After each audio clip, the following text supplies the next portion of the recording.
get on board. Groggy this morning. I don't know. I've been Me sleeping too. really hard I the had last couple migraine. days. Yeah. All right. I think, when you get these like rapid weather shifts, climate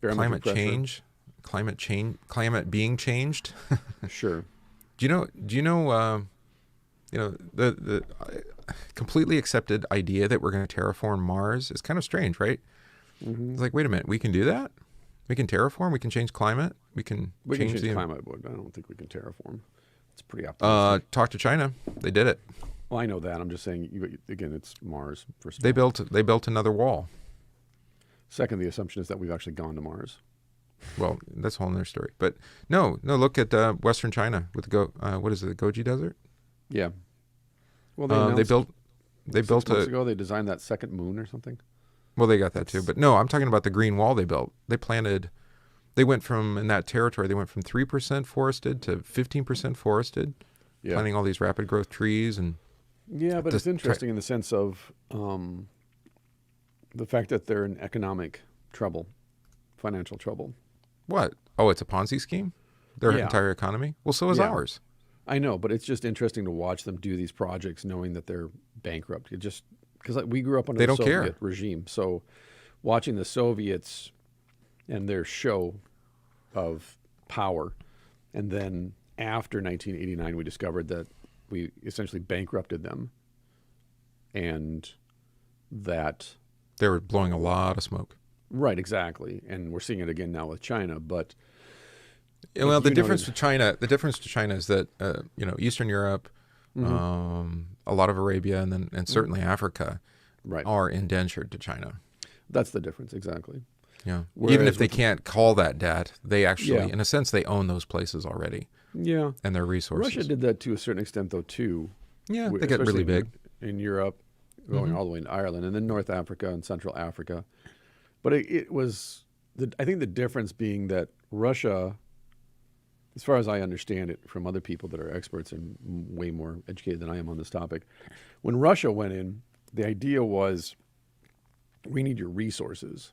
And so we're going to give you something for something. But we don't really have an interest in the land or developing it. We just need these resources. And you have these proxy wars being fought everywhere between the Russian-backed groups, like the IRA, the IRA, and the American-backed, Irish. And so it was really just a proxy war in Ireland between Russia and the United States, which really was more like a gangland war, I think, when you look at it from, 36,000 feet. Yeah, because again, it's guns, crime families. It's money, it's drugs, and then you look at the cartels and the way that, it's like that all the tunnels that bin Laden used to go from Afghanistan to Pakistan were all built by the CIA. Like they were funded and built by CIA contractors. Well, and you have the same thing now where the Chinese are funding fentanyl to the Mexican cartels, and they're trafficking it by way of U.S. intelligence. Well, that's my into point, the though, is States. that when you look at a place like Ethiopia, China is building roads. You look at Australia, actually. Yeah, the Belt and Road Initiative, right? Right. And thus the Uyghur Muslim removal. But you look at Australia, too, where now China basically controls the airports in China, and they control most of the contracts for road building, for example, in northern Australia. I think it's northern Australia.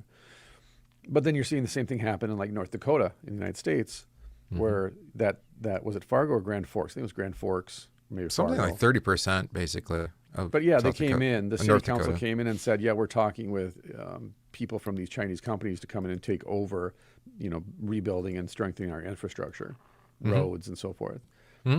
And it's remarkable that we are simultaneously calling them our enemy and an existential threat to democracy, while also bringing them in under contract. Right. Well, factories they actually aside in manufacturing. They actually own the majority of ports in seaboard. Right, exactly. Country. Right. Yeah, Chinese-owned companies, I should say. Right. And CCP Newsom controlled. got outed for making that $4.2 billion deal with them or whatever under the table. Same thing in Arizona. They're building, it's a transmodal airport. I forget what they were calling it. Skybridge, I think is what they were calling it. Sure. Big controversy. And we had the same thing here in Wisconsin, just south of me, where they were working, this wasn't Chinese, it was Taiwanese, but the Foxconn, to build a semiconductor plant here, and this whole big money laundering scheme. But the state was like, oh, fine, we'll build out the roads and all the infrastructure as like a tax incentive, along with tax incentives, but in addition to the tax incentives, and we'll even build the plant. So we have this empty plant. Well, there's a bunch of Chinese labeled cartons outside of it, but that's a different story. Right. Don't know what's in those. Right. Yeah, so it's it is kind of strange that it's like, well, are they an existential threat, or, is it our future? Well, yes. I think the answer is yes. I mean, obviously for cheap labor, because we can't just because they have trained labor, unlike those coming across the southern border. Those are untrained laborers, so they can do blue collar jobs, but we need white collar slave labor basically in order to maintain the kind of economic progress that we think we are entitled to. I think too, though, what nobody wants to talk about, other than guys like Jordan Peterson, is we are innately tribal. We're wired that way. We're hardwired to be tribal, and yet we're being forced to be global. And if we just look at it from a biblical perspective, a tribal perspective, you don't mix with other tribes. You don't mix with other nations because inherently they have a different agenda. They worship a different God. Yeah, we talk about that with the church, right? I mean, any attempt at an ecumenical movement, especially the big one after World War II, which was a fruit of World War II, really. Yeah. Right? It's like we're going to get we're going to get all the world together in their faith and the conscience. Right. And then that's going to solve the world's problems. Like, good luck with that. Right. And look what it did. That actually fractured the church further. Right, exactly. Yeah. Because the ecumenical movement drove the Synodical Conference apart. Right. Yeah. It's like I've been doing a little bit of side research on just for my own edification, but what nobody wants to talk about is the fact that the feminist movement has just made us, in general, more unhappy, more unsatisfied, and was a catalyst for the disruption and the disintegration of the family. But we can't talk about that because women's rights and feminism. And it's like, you can claim that something that started off with, let's say, good, benevolent motives just fell apart and was exploited for political purposes by different groups and now has resulted in what we have today.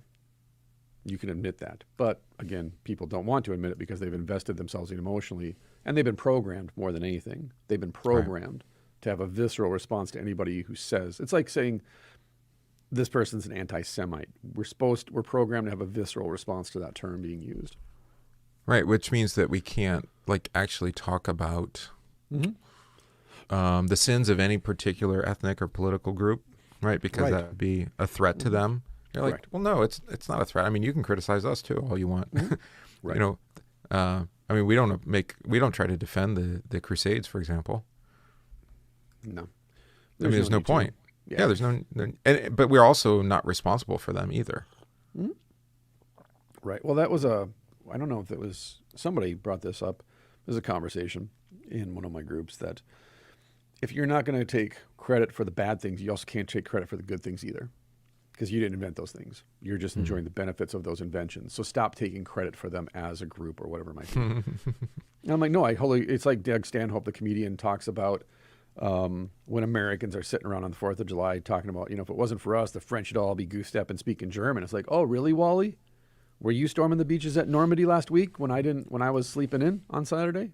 Like, you didn't do anything for the French, so shut up. Like, no, just acknowledge that happened in the past. The people that were there did that, and we're not those people. But you remember, freedom fries, right? Yeah. So eat your French fries, and that shows your solidarity. Right. You're like, how does that follow? I'm not really sure. Well, that's the level of intellect we're dealing with our public officials to begin with, which then tells you the level of intellect we're dealing with the voters. And of course, it's all a sham anyways. But I keep asking the Republican who's running against Waltz here in Minnesota for governor in the next election, I keep asking him how he's going to address jerry rigging and ballot harvesting, which have both been exposed numerous times in Minnesota. Or actual ballot rigging. Both. Or harvesting. Ballot harvesting, right. Veritas exposed Ilhan Omar for ballot harvesting. Right. And it's been going on for decades. She's not the first person. She was just trained in how to do it. And the whole state's been gerrymandered. And to death. And so I ask, I'm like, what are you going to do to address this? And you get no response. Well, I'm a little concerned. When you take the high ground on that, Yeah. and you say, well, we're not going to gerrymander, we're not going to be like them, and you're like, well, then you actually cede it to, then you're going to lose, right? Correct. Yeah. I mean, some of these districts are really insane. I get that, right? But that's the game. Right. You choose to be above the game and not play the game, then you literally lose. Right.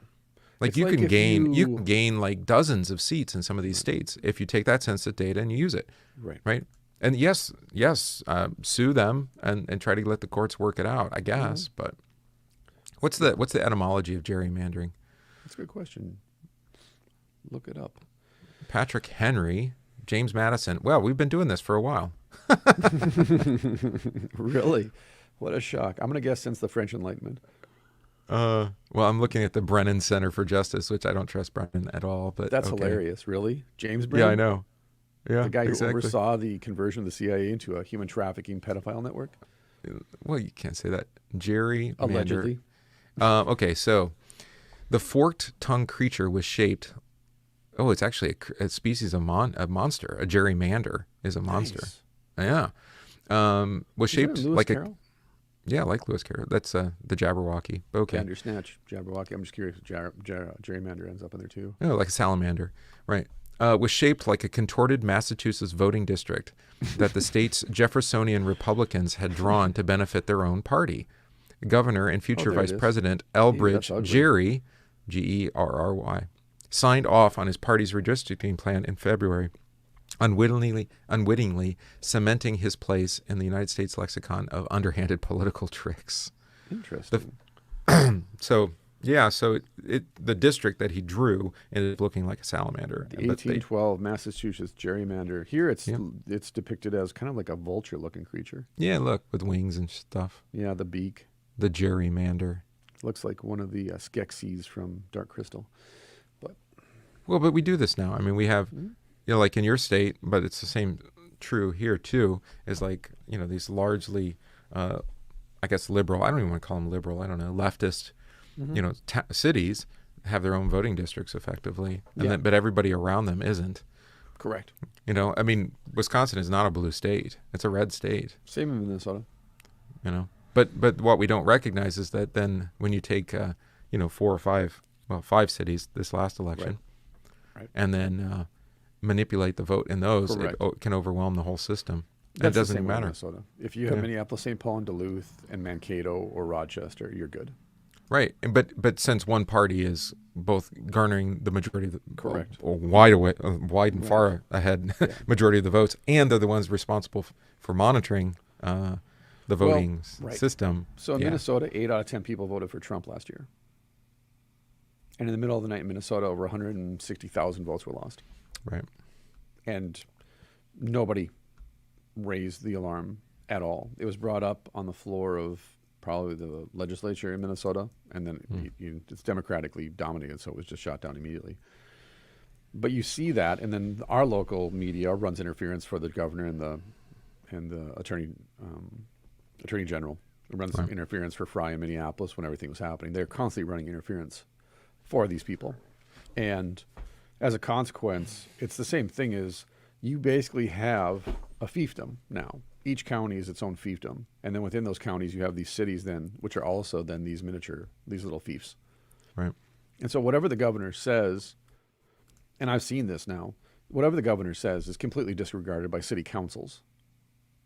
And the city councils make up their mind, this is what we're going to do. That's what the New York Health Department person was saying about their new mandates for children vaccines. Because somebody asked him and said, well, what about these mayors and these sheriffs who aren't going to actually do it? And they're like, it doesn't matter. Correct. Like, what do you mean it doesn't matter? Well, it doesn't. We can't control them. Right. But we're still putting forward this mandate because we know that a lot of people will, businesses and some of these people in authority will still do it anyway, regardless of its legality. And those people who don't come along, whatever. Right. Like, because it was never enforceable in the first place. No. As we've talked about. Annie and I were talking about this morning, that the only thing that matters is that you put the sign in the window of your store. You're a good citizen. But in Minnesota, they get Karens or Chads yelling at each other or whatever. Exactly. That's what I was going to say. Yeah. In Minnesota, the cultural ethic is don't not be nice. Like, don't cause problems. Janteloven. Mm-hmm. So they'll put it up, but they won't ask you, they won't confront you. But they also are relying on customers or underlings to do it for them. Obviously, it's different in a place like New York. Right. Where that guy got arrested. They're more than happy to yell at each other. That too. And get violent. But I noted that yesterday when that veteran in New York was arrested in the Cheesecake Factory for not presenting his papers. Yeah, the 4 people, yeah.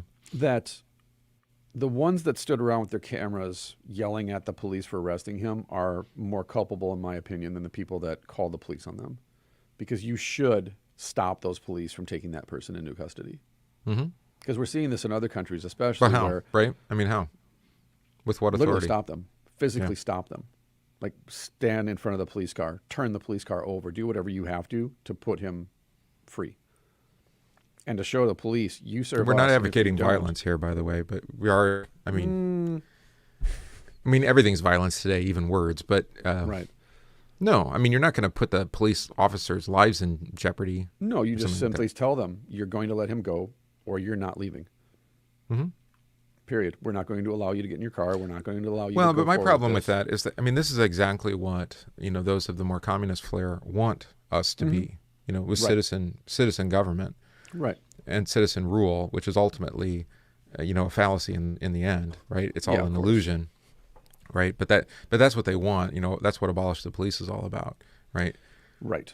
Where there's you no have to rule hold of them law. accountable for the fact that they're public servants. It's the same thing with Well, but the video does do that in part. I mean, I wouldn't completely discount videoing the scene.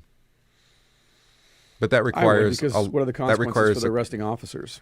That requires a lawsuit. That requires a court appearance. Exactly. That requires See, this is my that to whole be problem, is entered that when into you- evidence. Yeah. When you look at Europe, for example, and the police show up and then thousands upon thousands of people rush into the streets and stop the police from driving and stop the cars, stop them from getting out of their cars and push back against them, is, in my opinion, and I know this is an unpopular one for all the nice, good Christians out there, it's time to hoist the black flag.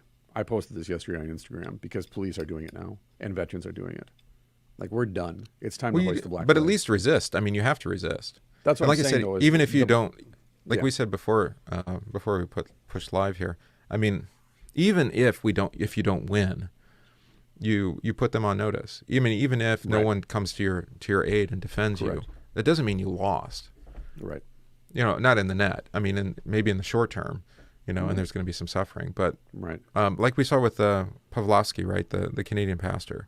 Right. I mean, that's given inspiration to many in Canada who I mean, it's going to take time, right? But what does it say? It only takes a spark to get the fire going. A stupid Right. little song, but it is true. I mean, you watch it and it's like, okay, he resisted. Others are inspired to resist with him. Many look at his witness and find comfort in it, strangely, but maybe still don't have the courage to do it. Courage is contagious. I guess that's a good way to put it. Unfortunately, in my opinion, what I see when I study history is that the catalyst is usually the death of somebody or Yeah, some people. unfortunately. It's the blood of martyrs, so to speak, or Yep. actual blood of martyrs that finally spurs people to say, well, wait a minute. The children are killed or innocent people are killed. And like we've been talking about, the conceit here is that we're not going to do physical harm to anyone publicly. We're not going to attack people publicly. We're going to take them, put them in the back of a car and drive them away and then deal with them out of public viewing because they know better than to create martyrs. We talked about this on the show. You don't want to create martyrs because those people become living legends. Well, unless you are the one who are manipulating the martyr. I mean, like George too. Floyd was no saint, Well, that too. That's a good point. Yeah, on the other side of the house. right? And that's what I see the problem with. And now that I'm seeing, But you don't want an icon of veneration that people emulate and they Right. respect. Yeah. when I see law enforcement and veterans now finally putting the black flag, hanging the black American flag up and saying the colors have melted and now it's time for no more mercy, no more kindness. It's time. Like, this is it. We're pushing back now. And they're saying, well, I'm glad to lose my job if that's necessary. Why do you need a black flag for that? I mean, that's been your right and privilege from the get-go, Right. It's a symbol. And we need Okay. our symbols. I suppose. We need a rallying point. Especially amongst law enforcement that I know, because the division between law enforcement, like I've talked to you previously, is there's brotherhood, and there is that fellowship and the solidarity and the comradeship, but also recognizing, do we abide by our oath that we swore to defend the Constitution against any threat? In the veterans, it's foreign and domestic. In the law enforcement, it's domestic. Up to and including what the Constitution says about our own leaders. And Jefferson's famous statement about that. Do you know this is an interesting thing? Oh, I'm sorry. You want to say Jefferson first? Then we'll come back. No, go for it. No, it's just that Jefferson said it's our right to actually rebel against our own government if they behave in an unlawful and unjust way. Yeah. Well, and I asked this question on Facebook, well, how do you determine how does Caesar get to determine what's good and evil? Correct. And the reality is he doesn't, right? I mean, hopefully his conscience is informed, metaphorically, right? I mean, whoever is the governing authority does get to, hopefully their conscience is informed by God's word ultimately, right? 10 Commandments would be a good thing, to inform them. Start there. Yeah, that would be a good place to start. And then there's obviously, millennia of the law, basically, whichever law tradition you want to use. There's started by Congress. I don't know if you know about this. There's the Office of Congressional Responsibility, something like that. Yeah, right. No, I know. There's an office that's specifically there for citizens and other, any citizen to. It's not redress of grievances. It's actually to report an ethics violation of someone in Congress. So, funny story. One of these social media channels decided, hey, I'm going to write up all the complaints against these individuals and then give them to people so that they can submit it.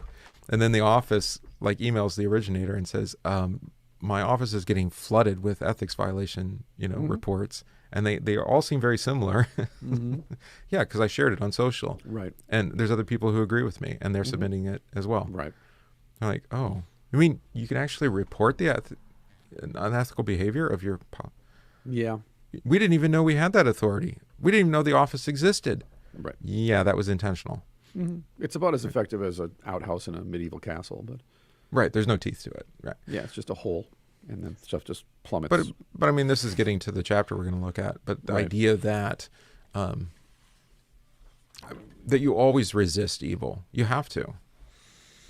But your resistance might change. The character of it might change. I mean, sometimes it's going to be quite physical, obviously. Other times it's going to be with words. Right. But to be passive and just to accept it, I think that's almost... It's almost American an equal civil religion. I talked about this on Warrior Priest on Wednesday, though, when I was reading from Nietzsche in his criticism of modernity and his attack in the Antichrist, his attack on Christianity, which was really Prussian civil religion, which bears an uncanny resemblance to American civil religion, of course, and American education, which is what is the Christian in 19th century Prussia? Nice, good. Cooperates. Believes in God, collaborates. Exactly. Yeah. And therefore, his attack on Christianity and the theologians of the 19th century, 1860s, 70s, 80s, was just that what you're really preaching is the same thing that the priests and prophets were preaching in the days of Zephaniah the prophet. Peace, peace. Everywhere there is peace when there is no peace. And so Nietzsche's attack on Christianity isn't an attack on Christianity per se, the Christian faith. It's an attack on Prussian civil religion that's being passed off as Christianity. Yeah, that milquetoast, lukewarm Christianity. Yeah. Believe in God, be a good person, belong to the church, and you'll go to heaven when you die. Behave yourself, of course. Got to behave yourself. Right, and the other thing about it that really annoys me is that it flattens people out. That there's no particularity to the individual, confession of faith. There's no opportunity for dissent. Yep. Right, because to dissent is actually to disrupt. And it's bringing chaos. And it's like, well, not necessarily. Well, in that scheme, it is, though. Right. Right. And we've talked about this in pastoral ministry. Like, we want people to say, hey, pastor, I don't know where you're getting that. I don't see that in the Bible. You know, I think you're just making stuff up. I mean, I'm not offended by that. I might get a little heated, but I'll get over myself. Right. Yeah. Yeah. But I think we've lost that. What is it? It's really a spirit of, what do we call it here? Radical individualism or something like that? Go west, young man. Yeah. which was inherent in our scheme, and it has its flaws as well, is that, you know, you do have, you know, outliers who think they're above, you know, love for neighbor. Mm-hmm. Well, I sent you that Nietzsche quote about the anarchist. Yeah.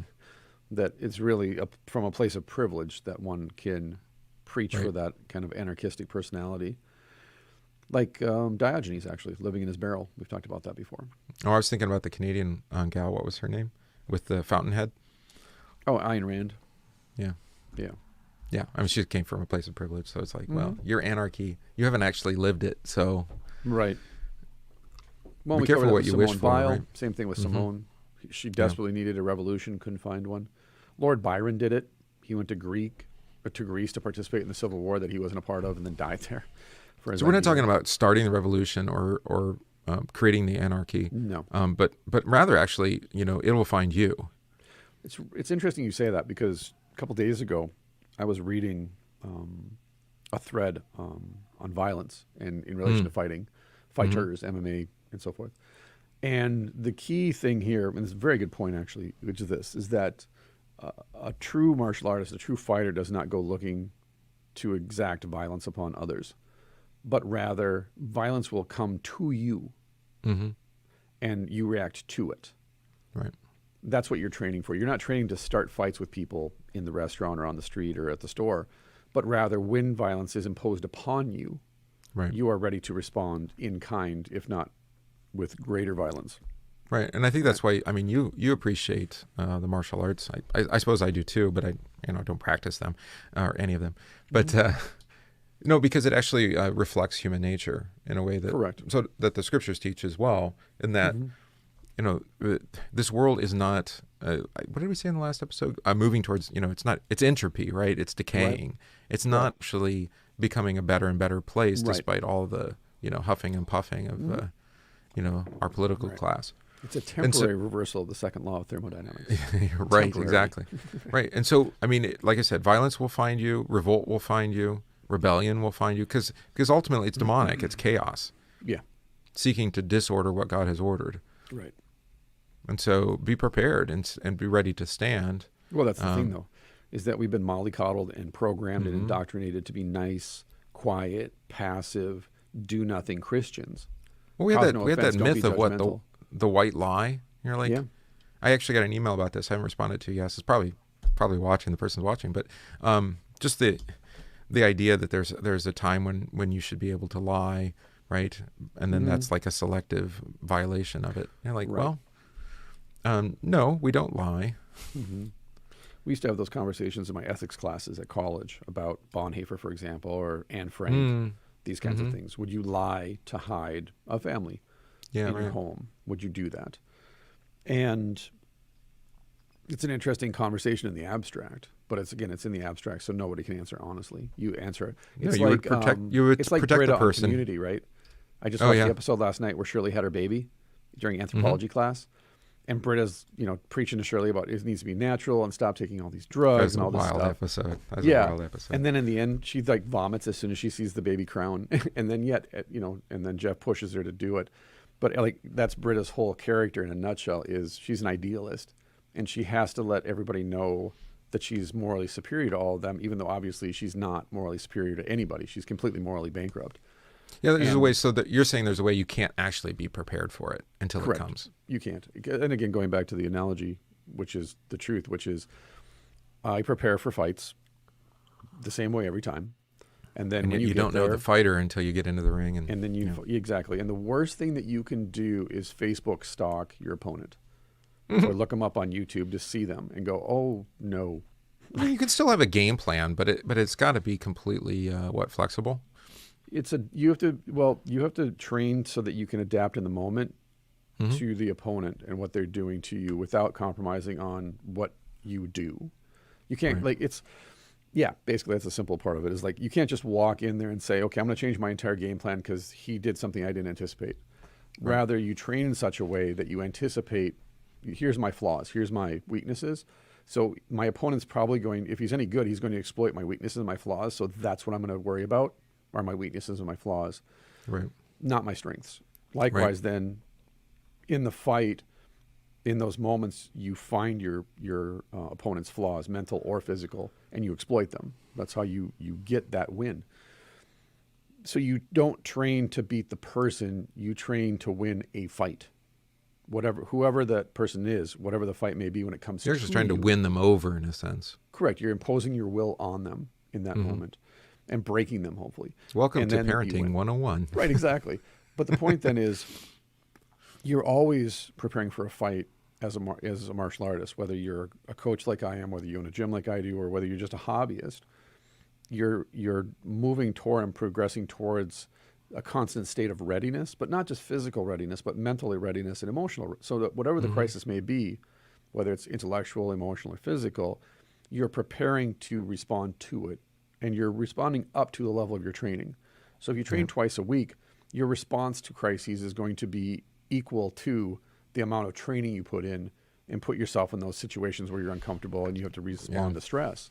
Versus if you train every day like I do and you teach most of the days like I do, and it's just your life, you're constantly on that razor's edge. You're constantly ready to fight. So then when a fight comes up and I can say, okay, I'm ready. I just got to up my training camp a little bit, but I'll be ready in 3 months for this fight because I'm constantly training, constantly improving and preparing. But not just for an actual fight with an opponent, but when there's a crisis at home, when there's a crisis at church, when there's stress in a store, somebody confronts me, something happens that's out of my control, you pull it back in and you recognize it's not my responsibility here to exact that violence and treat this person as my opponent, but rather recognize this person's coming to me with all of these things going on that I don't even know about, that I'm not aware of. And I just happen to be in their way and they're reacting to my presence based on a whole bunch of stuff that I'm not in control of and I don't even know about. I'm just a snapshot, a speed bump. So I could react with quick and decisive violence, like in a Target, because somebody starts, pointing at me and my kids and saying, why aren't you wearing a mask and blah, blah, blah, blah, blah, and just put them down and be done with it and then get arrested and have my kids probably taken away from me. Or I could look at him like an adult and recognize what I just said. There's something going on in this person's life that has nothing to do with me. I'm just the outlet for him in this moment. And so if I just simply listen to him, acknowledge him, and then say, all right, I hear your point. Now walk away. Just walk away. You don't want to fine, I'll walk away. And then you walk away. And if they pursue you, if they come within, reach, that's a whole different story. Right. But you don't seek out violence for the sake of putting your old Adam self out there and saying, look at me. Right. I'm going to be the last person standing on top of this hill. Right. I'm the Highlander. But rather you recognize most crises, most stress-induced conflicts are because the person or the people involved are not prepared to handle stress and conflict in a mature, constructive way that doesn't result in greater violence because they're not trained in violence. They don't understand the consequence of violence. Like I'm broken in so many places from this that I know what the consequences are. And I want you to spin it out to the church. I mean, one of our criticisms of the approach of the church in preparation, for attacks, we have seasons of preparation, Advent and Lent. Right. But I think one of our criticisms of them is that they've become kind of a shell of their original. Correct. And they're seasonal and they're not actual continual. Right. I mean, if you're going to fast and submit yourself to that kind of bodily preparation to be prepared for the fight, well, then do it all the time. Right, and don't only do it through a season, and then engorge yourself on Easter Day. Right. I mean, I kind of get it in one sense, but in another sense, it's like, well, what kind of preparation was that? Because you strengthened that muscle, and then you cease to use it afterwards. I would liken it to the samurai at the end of feudal Japanese society in the 19th century into the 20th century, which is being a samurai in the 1880s, for example, was mostly ceremonial at that point. Right. They had they weren't samurai like they were in, say, the they weren't even really needed, right? Well, they weren't needed because the culture had changed around them, so it was more an honorary title, ceremonial title. And so they had their armor, they had their swords, they had their bushido, they had their ceremonies, but it was largely symbolic. And so unless they were largely drunk, right? Yeah. But then when the Japanese government moved to convert to a capitalist system, the samurai were not equipped to pivot. They didn't know what to do because at that point, they were essentially living off of the work of previous generations. They were coasting.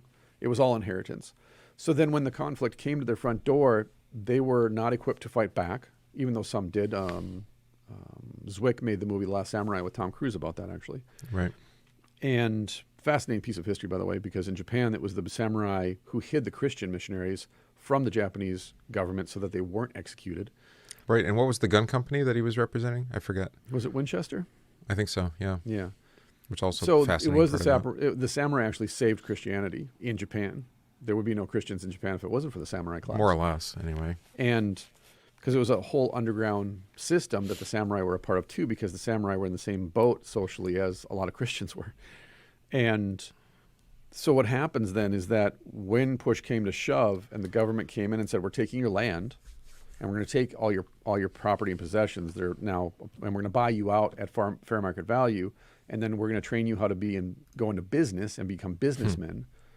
They didn't know what to do. They couldn't fight because they had no belly for fighting anymore, and they weren't trained to fight, really, just ceremonial fighting. Right. And then when they got bought out and they went into business, of course, they were taught how to essentially be defrauded of all their money by capitalists, by these industrialists, and they were. That sounds like the American Indians, too. Kind of is. And so the samurai ended up destitute, but the seeds of that started all the way back when the samurai stopped actually training for war. And this is the difference between a martial art and an art. That the art side of martial arts is the soft martial arts, meaning you can't really use these in combat. They're not effective in combat. Versus the martial arts, Mars, martial, war. These are for war. These are violent martial arts.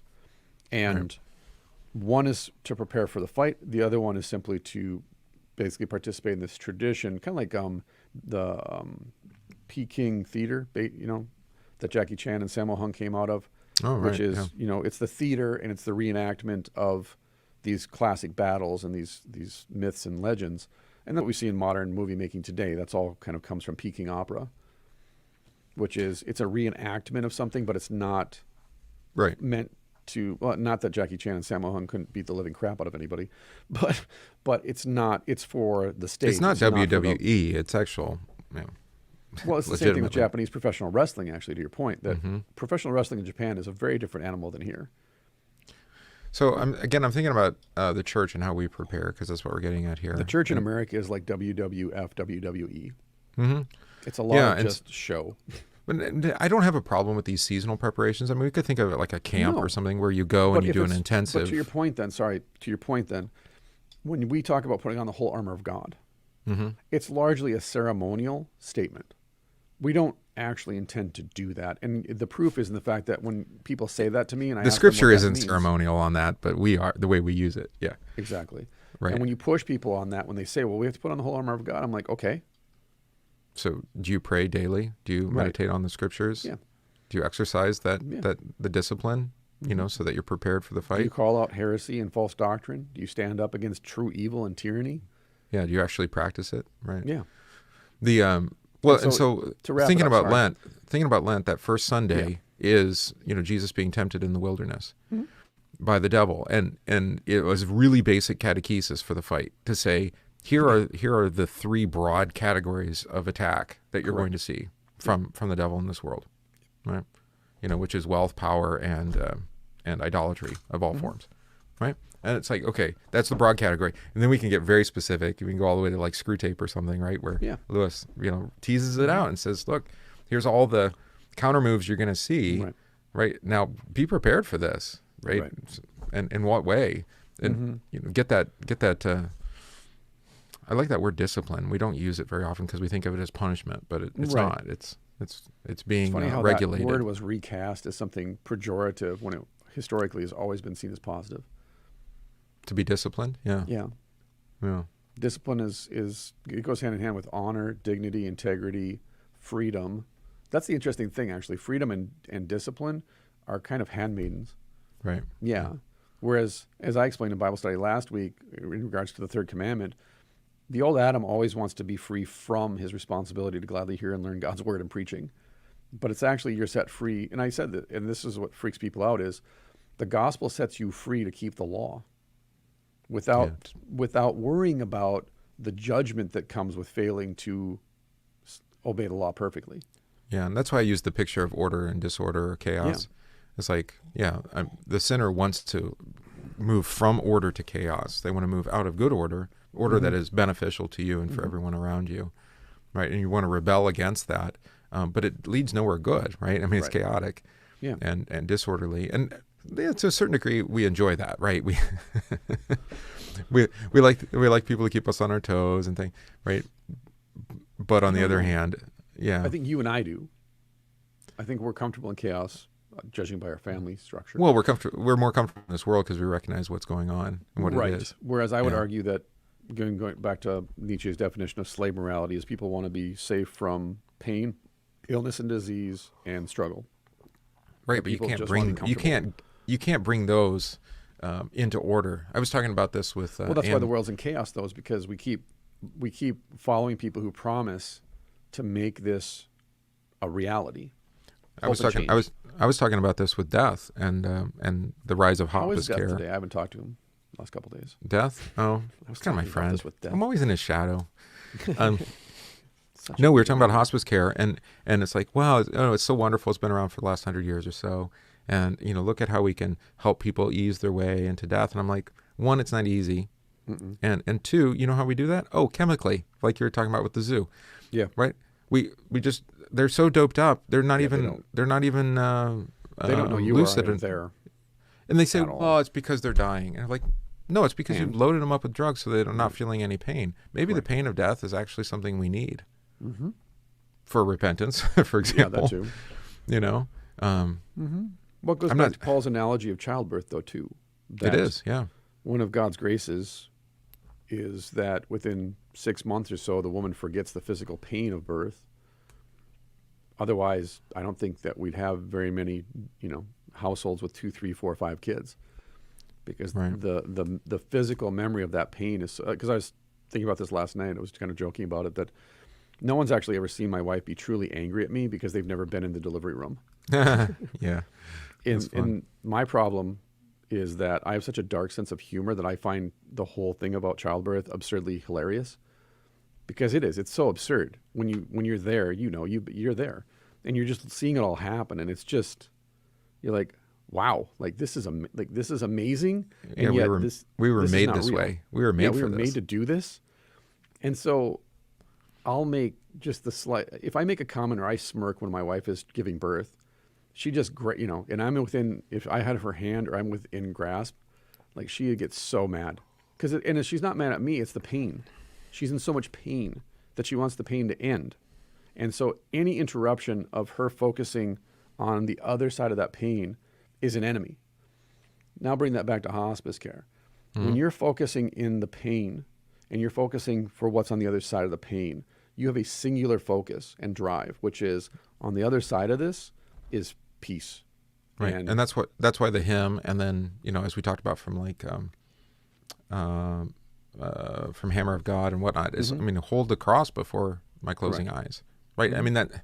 But if you're not in any pain, it's like, well, I don't know my sin. Why would I need forgiveness? It's akin to that. Well, if I don't know the pain of death, why would I need release from this? Having received a small dose of the cocktail they give to people in hospice when I was in hospital last year, one, there is no pain.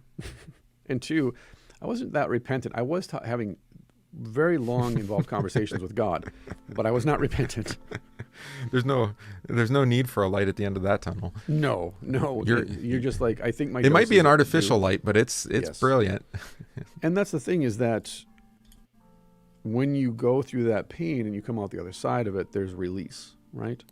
And in death, that's what you're hoping for. That is your hope, is that this is the final door. This is the final breach.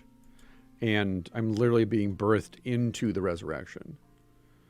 And it's a one-time for all time promise, because you can only repeat it. It's non-repeatable. You can only do it one time.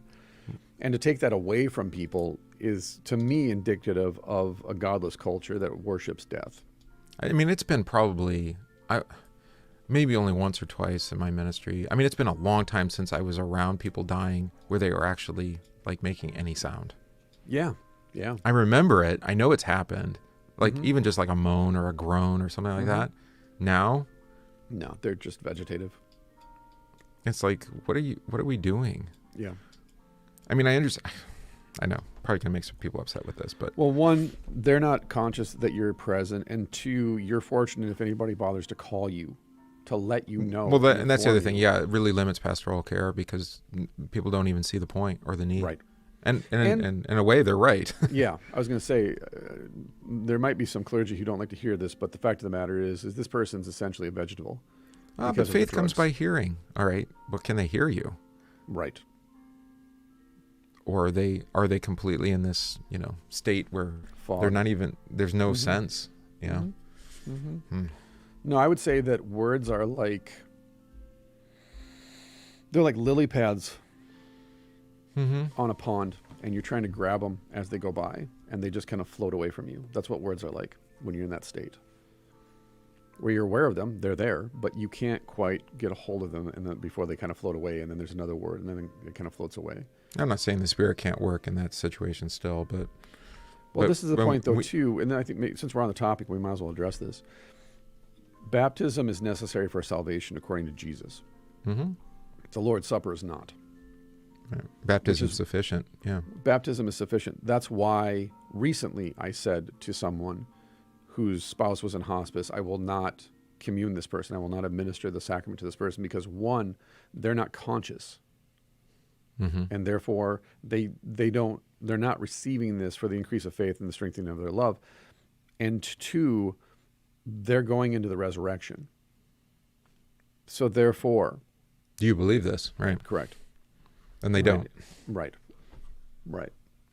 It's one of those moments where you have to catechize, and as I've said before to my people, there are going to be times when I have to call you to repent, and you're not going to like it because we're friendly with each other or we have a relationship. And it's going to hurt your feelings when I talk to you this way. And I'm warning you now, this is going to happen. And it happened last week with someone. It happened 2 months ago with someone where I had to say no, and here's why. And after the fact, after the emotions abated, then they came back and said, I understand now what you meant and why you did what you did, and I'm sorry at the time that I got angry at you. And as a pastor, you have to hold that line, though, and say firmly but lovingly, no. Like, no. And if you choose, on the other hand, to not call me in, I understand why you did that because I understand where the culture is now and where the church is at. And I still get the final word because I get to do the funeral and the committal. But it's just unfortunate that you didn't understand that I was supposed to be there for you, not for the deceased. This was for pastoral care to you who are still alive. Yeah. And I would have communed you. Yeah. That's hard. Because it's your faith that's in that breach, not her, not him. And that takes courage, like we were saying. Yeah. To stand for what matters. Well, and I've been hammering this a lot lately, again, on the other podcast, which is the absolute lack of moral courage in our society is astounding. And I'm sure it's always been this way. I read the Old Testament. I read history. It's nothing, or at least in a cyclical way. But I have to live it. I'm living it now, so it's not abstract. And you just look around, I look around, and I ask, where are the clergy that are going to exhibit moral courage? And the answer is, on the whole. On the whole. Yeah. I mean, in part, we're just going to put our heads down and pretend like everything is just fine. We're not going to preach about this. We're not going to address it because it upsets certain people at church, and we don't want to lose members. I was like, so you don't stand for the truth? Well, we do stand for the truth, but there's just certain truths that we shouldn't talk about. Well, only some truth. Yes, that's right. Not all truth. Right, but somebody asked me about this in Bible class a while ago, and I think it's a helpful anecdote. I don't think I brought it on the show, but they said, "Well, what when we stand for the truth, you just mean what like Jesus said in the Bible? I'm like, what about other truth? I don't know, a lab leak or something. Mm-hmm. Like, why would we as Christians need to defend, or correct error in regards to other kinds of truth, right? Mm-hmm. Not just the truth of our faith in Christ. Right. I said, well, because it's actually contingent. They're contingent on each other, right? If you deny the truth of what you can see, touch, taste, feel, experience, what your intellect, what your reason can give you, you're going to deny that there's a truth in the Scripture too. Right. You undermine the truth of observation. You can undermine the truth of faith as a consequence. I know we like to say, well, I'm spiritual, but I'm not religious, right? There's a spiritual reality that I believe, and everything else I'm not sure about. And you're like, well, if you're not sure about everything else in this world, you're not very far down the line of just saying nothing is real. Take, for example, since we're talking about it, where Jesus says to sell your cloak and buy a sword. Right. What do you do with that? If you're a pacifist, if you're a nice Well, Christian? here's 2 swords. Yeah. And he says that's enough. And then you read as the I've history been of told, interpretation. But the stuff that happens in the Old Testament, that's before Jesus. I'm like, well, Jesus actually tells us to buy swords for our journey. I did this. My Wednesday night sermon was love your enemy and hate your or love your neighbor and hate your enemy. And of course, hate your enemy is not in the Bible. Jesus quotes it though.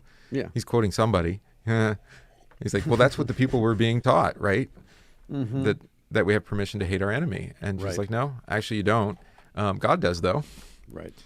And so that's the point. You read the Old Testament, it's like, God hates your enemies, and you take your hate and you give it to God and let him take care of it. And that's how it works. And he clearly hates the enemies of faith, especially. Correct. Right. Yeah, he has a few things to say to them. Right. Like slaying their firstborn. Right. One example. Yeah. Like, but that's not Jesus. That's the Old Testament. What did I think? This is an interesting idea. It's completely pious speculation, okay? So we'll just be clear about this. But the commander of the Lord's army going into battle, what would he come out looking like after going into battle? Defeating, like, say, all the Canaanites. Yeah. He'd be soaked in blood, right? His garments? Blood, yeah. Like, that might actually inform how we think about, our lives being soaked in Christ's blood. Right. And then also, of course, the cross, where the garments are stripped of him. Right. And why did they want those garments anyway? After he'd been beaten and flogged? Imagine. They would have been... How poor do you have to be that you look at it and go, yeah, I'll do that. That's doable. It'll wash out. Yeah, it'll wash out. Yeah. Right, but there's that whole idea is like, no, he's fighting. This is a battle. Right. This is warfare. And ironically, at the cross, he's soaked in his own blood, right? Not the blood of his enemies, but that is the blood of his enemies too, right? Yeah. Since he died for all. So, but that's the point too of you're taking the sin of your enemy upon yourself by calling them to repent. Yeah. You are actually loving your neighbor as yourself. I don't know how you can love your neighbor and not correct or discipline, Well, it comes back to that moral and spiritual courage to stand up and say what is in fact the truth. It's actually unlovely to leave someone in their sin. Right. You're actually dooming them to hell. I mean, what greater act of hatred can you extend to someone? It's contemptuous of other people to say, I'm not going to preach this to you. Oh, well, but we're just being patient with them. Is that patience, or are you that's just calling that patience? Yeah, just cowardice. Exactly. Mask it as a virtue. Yeah. So, you want to punt on the book today? We're already at an hour. Almost. Oh, we could record and read part of it. Okay. I'll put this at the end. That's what we've been doing. All right, live streamers. Because we have an obligation to our overlords, our supervisors. So you could just rip this, but is to say, no, we actually read the book like the premise of our show includes. All right. I'm recording. Are you recording? I am now. Okay.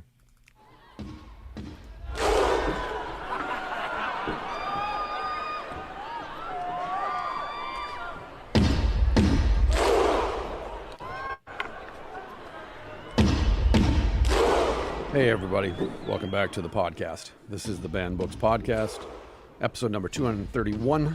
231. And Who's counting? Are your co-host, Christopher Gillespie. Chillin' and willin', maxing and relaxing. And I am Donovan Riley. And we are back this week with another episode on Live Not by Lies, Manual for Christian Dissidents by Rod Dreher, Chapter 9, Standing in Solidarity. If you are interested, we did about 52 minutes on the live stream on YouTube before we hit record today, where we kind of just did a pastoral debrief. Right. Talked about a lot of stuff. Ended up talking. It's actually on this topic. It's on this topic. That's true. And you'll be able to listen to it if you hang around after the show. There we go.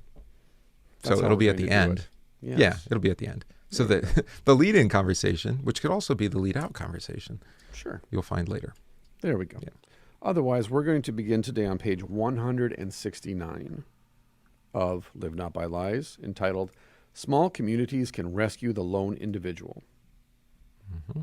Good? Good. Good. Here we go. Good. Let me Good, murder some Eastern European language. František Miklosko, now in his 70s, was a central leader of the second wave of the Slovak underground church. When we meet for lunch in a Bratislava restaurant, he is quick to offer advice to the current generation of Christians who, in his view, are facing a very different kind of challenge than he did at their age. When I talk to young people today, I tell them that they have it harder than we did in one way. It is harder to tell who is the enemy, which we were just discussing on the pre-show. I tell them that what is crucial is to stay true to yourself, true to your conscience, and also to be in community with other like-minded people who share the faith. We were saved by small communities. All right. Now, why small? Well, we've talked about this in the pre-show. Sorry, I keep advertising for it, but since we're continuing the conversation. Post-show. Just call it the post-show. We are made to be clan-ish. We are tribal innately. It's the way God made us. And it's not good for us to be alone. It's not good for us to be alone. It's also not good for us to be around too many people simultaneously. What's the challenge with too many? You can't form actual interpersonal relationships with people. You don't know their name. Yeah, you don't know. You don't even... Right. Well, and think about like a family, right? I mean, families are the perfect model of this, especially a larger family where you can see, like we're 12 and it's hard enough to get us all like going in the same direction at the same time. It's like herding cats that are on PCP. Like you have zero chance. That's a visual image. Okay. Thank you. So even in Genesis, we already see the division between city people and those who are nomadic and live off the land. There's an inherent distrust between the two groups. And this is why. At a social level, one Cain group and Seth, right? Right. One group is inherently clannish, tribal. Their identity is formed by their blood ties to each other. And they're not grounded to a land either. And they're not grounded to a land. The other group isn't necessarily grounded by and formed by and identified by blood ties, but rather by their proximity to other strangers who have come together in this particular place to essentially pool their resources, thus Babel. I mean, the whole Tower of Babel is let's come together, pool our resources so that we're not scattered over the face of the earth. We're not, over here they speak German, over there they speak Japanese, over here they speak, this, and this is a different tradition than us, and everything gets mixed up. We got to stay together because we're stronger in groups than we are dispersed, which is true to a certain number. So, for example, the prevailing wisdom for centuries has been that a tribe is safe. It can survive into the next generation. It's self-sufficient between 50 to 100 members. That was the number I was going to go for. But anything over 125 to 150, you start to lose what's called, we call it peer pressure, which is we're holding each other accountable because every single person has a vocation and a responsibility to the group. And if you don't fish and we don't cut wood and you don't prepare the food and you're not over here taking care of the kids, this whole thing falls apart very quickly. Versus in the city, it's just a hodgepodge. And you're just connecting with people on a utilitarian level of, I'm going to pay you to watch my kids today because I got to go to work. And I'm going to pay this person to take my garbage, so forth and so on. It's like I said, Oh, sorry. I was going to say, we've had this conversation as a congregation. Like, what does it mean to be a member? Right. And membership in a congregation is a lot like being a citizen of the United States in that it's largely, just a title that has almost no responsibility attached to it anymore. Correct. Right. Correct. So if you're a citizen in this country, there's no mandatory service unless you're male. But even then, it's only mandatory registration, right, for civil service. Whereas a country like a little bit smaller, like Israel, right? Everybody serves in the military. It's required. Yeah. Yeah, it's required. Or we talked about Switzerland. Everybody learns to operate a firearm and owns one. Right. Right. And there's a necessity that this is something that we have in common. We're all going to learn it together. And we recognize that everybody's going to be in the same place. Right. But even then, it's still like that communal responsibility is somewhat difficult. And that's why globalism is so appealing to us, because you're just further moving that responsibility even further away from you to be at all responsible for one another. So I argued this with the congregation. I've been arguing this, I should say, in different contexts to say, no, it means that you regularly, consistently show up and that you're participating, divine service, receiving, right? And then, if I don't know you, how can we consider you a member of this congregation? I'm your pastor. Right. It's like, well, whose fault is that? Well, it's kind of a two-way street, but it's true that. So we've been praying for our whole congregation by name this year. You were telling me that. Yeah, it's kind of fun because it's like most weeks I only know half the names. And I think most people are like, why are we praying for them? I don't even know who that is. Or they haven't been here for 20, 30 years. I'm like, yeah, so this idea of membership, it's failed because you don't feel responsible for them. You haven't brought them back. You haven't talked to them. You haven't said, do you need a ride? Or is there something going on in your life that's preventing you, or has your confession changed? Have you found a new church? I mean, whatever it is, there's no responsibility. And a lot of it gets deferred onto the pastor. Well, it's the pastor's fault. Well, okay, to some degree, absolutely, right? Another degree, it's like, but this is a family, right? That's the language you like to use. If it's a family, if your kid ran off, or if your brother or sister ran off, But have you seen people's families and the condition of their families and their relationships? Right. So that's the attack. That's the attack vector. Is you disrupt the smallest order of which we talked about the last few episodes with the family, right? You disrupt that, and then you undermine every other institution that's dependent upon it. Right. Yeah. So small communities. What we're doing here is right now I'm interfacing with 2 different families that we've connected with in different ways, and we are catechizing them into the church so that we can catechize them once they get into the church. So it's almost twofold nowadays. You can't just invite people to come to church on Sunday. Because, and this is the reason, not because they're unchurched. They're not. They grew up in the church. Both are former Roman Catholics. And it's not a part of their schedule. It's not a part of their priorities. There is feelings of guilt and anger and regret and resentment that all in the mix there too. And so we are catechizing them into the church so that we can, like I said, catechize them once they get in church. Yeah, you have to clear away a lot of dead wood that's getting in the way. 100%, which means you have to build trust, which means you have to develop genuine relationships with them, real relationships, not based on my sales pitch to get them in the door, but rather, if you never come to church, that's okay. Well, the parallel would be like if you were fostering a child and then you ended up adopting them versus a child that was born to you naturally. Right. Yeah. The child who's born right into the family, they're fully indoctrinated. Well, they come with no baggage, for one thing. Yeah. And they're fully indoctrinated into the life of that community from birth, whereas the person that you foster is maybe coming from a really terrible situation, well, likely is. And then even as you might adopt them, it's going to take some time before they feel a part of that family. Right. And they may never. It may always be a little bit like sketchy. Yeah. I have a teammate that's experiencing this right now. They just adopted last year after years of waiting and hoping and praying, and profoundly disturbed child because of years of neglect and foster care and abuse. And you know how many days it takes in solitary to completely ruin you? 30. Not even. Like that. Not even. No, 30 the psychologists are like, you will start seeing things at 3 days. Okay. And you'll never recover from that. Sure. But yeah, the stories that my teammate tells me about his son and the things that he does, you just go, wow, dude, God bless you for your patience, because that's a lot to have to deal with. Right. But that's what we're talking about with catechesis and bringing and folks coming into the church, is that whether it was a churched or unchurched, that language I'm not a fan of, but whatever, they're going to come with a lot of things. And you're not going to discover those things. I mean, we've experienced this with like marital counseling, right? Is that people have, things that they brought into their marriage from 20, 30, 40 years ago and they never dealt with.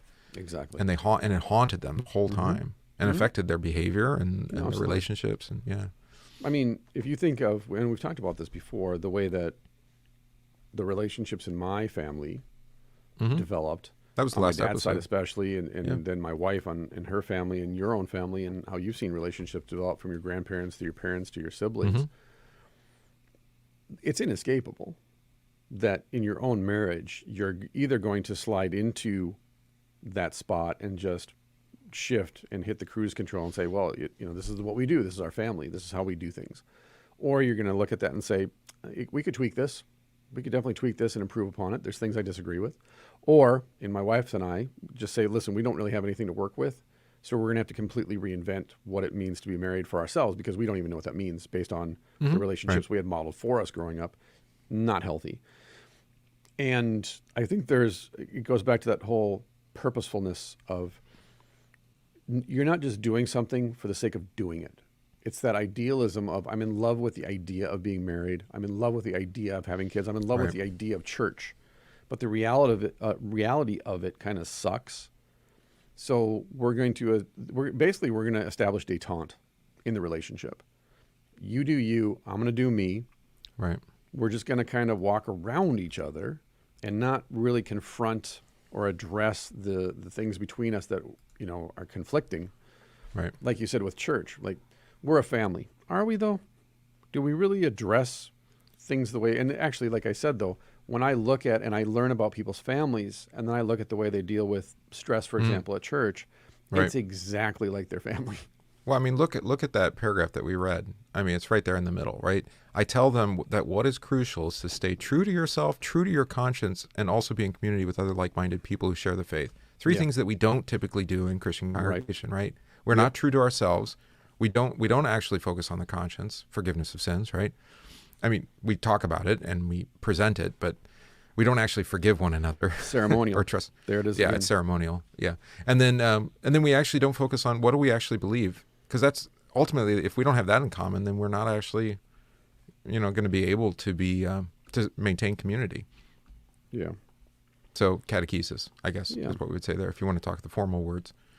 Well, actually, now that we've hit upon it today, and I'm thinking more about it, most of what we do in the church is ceremonial nowadays, like catechesis. Why do we do this? Because grandma or mom and dad said I have to do this. Well, I told you how the revolt that happened when I said, I'm going to behave differently depending on your child and where they are and what they're capable of doing. And they're like, what? You're not going to just do one size fits all? No, I'm not. I mean, here's what we offer, and you can go through the one size fits all. It's not going to benefit every one of them.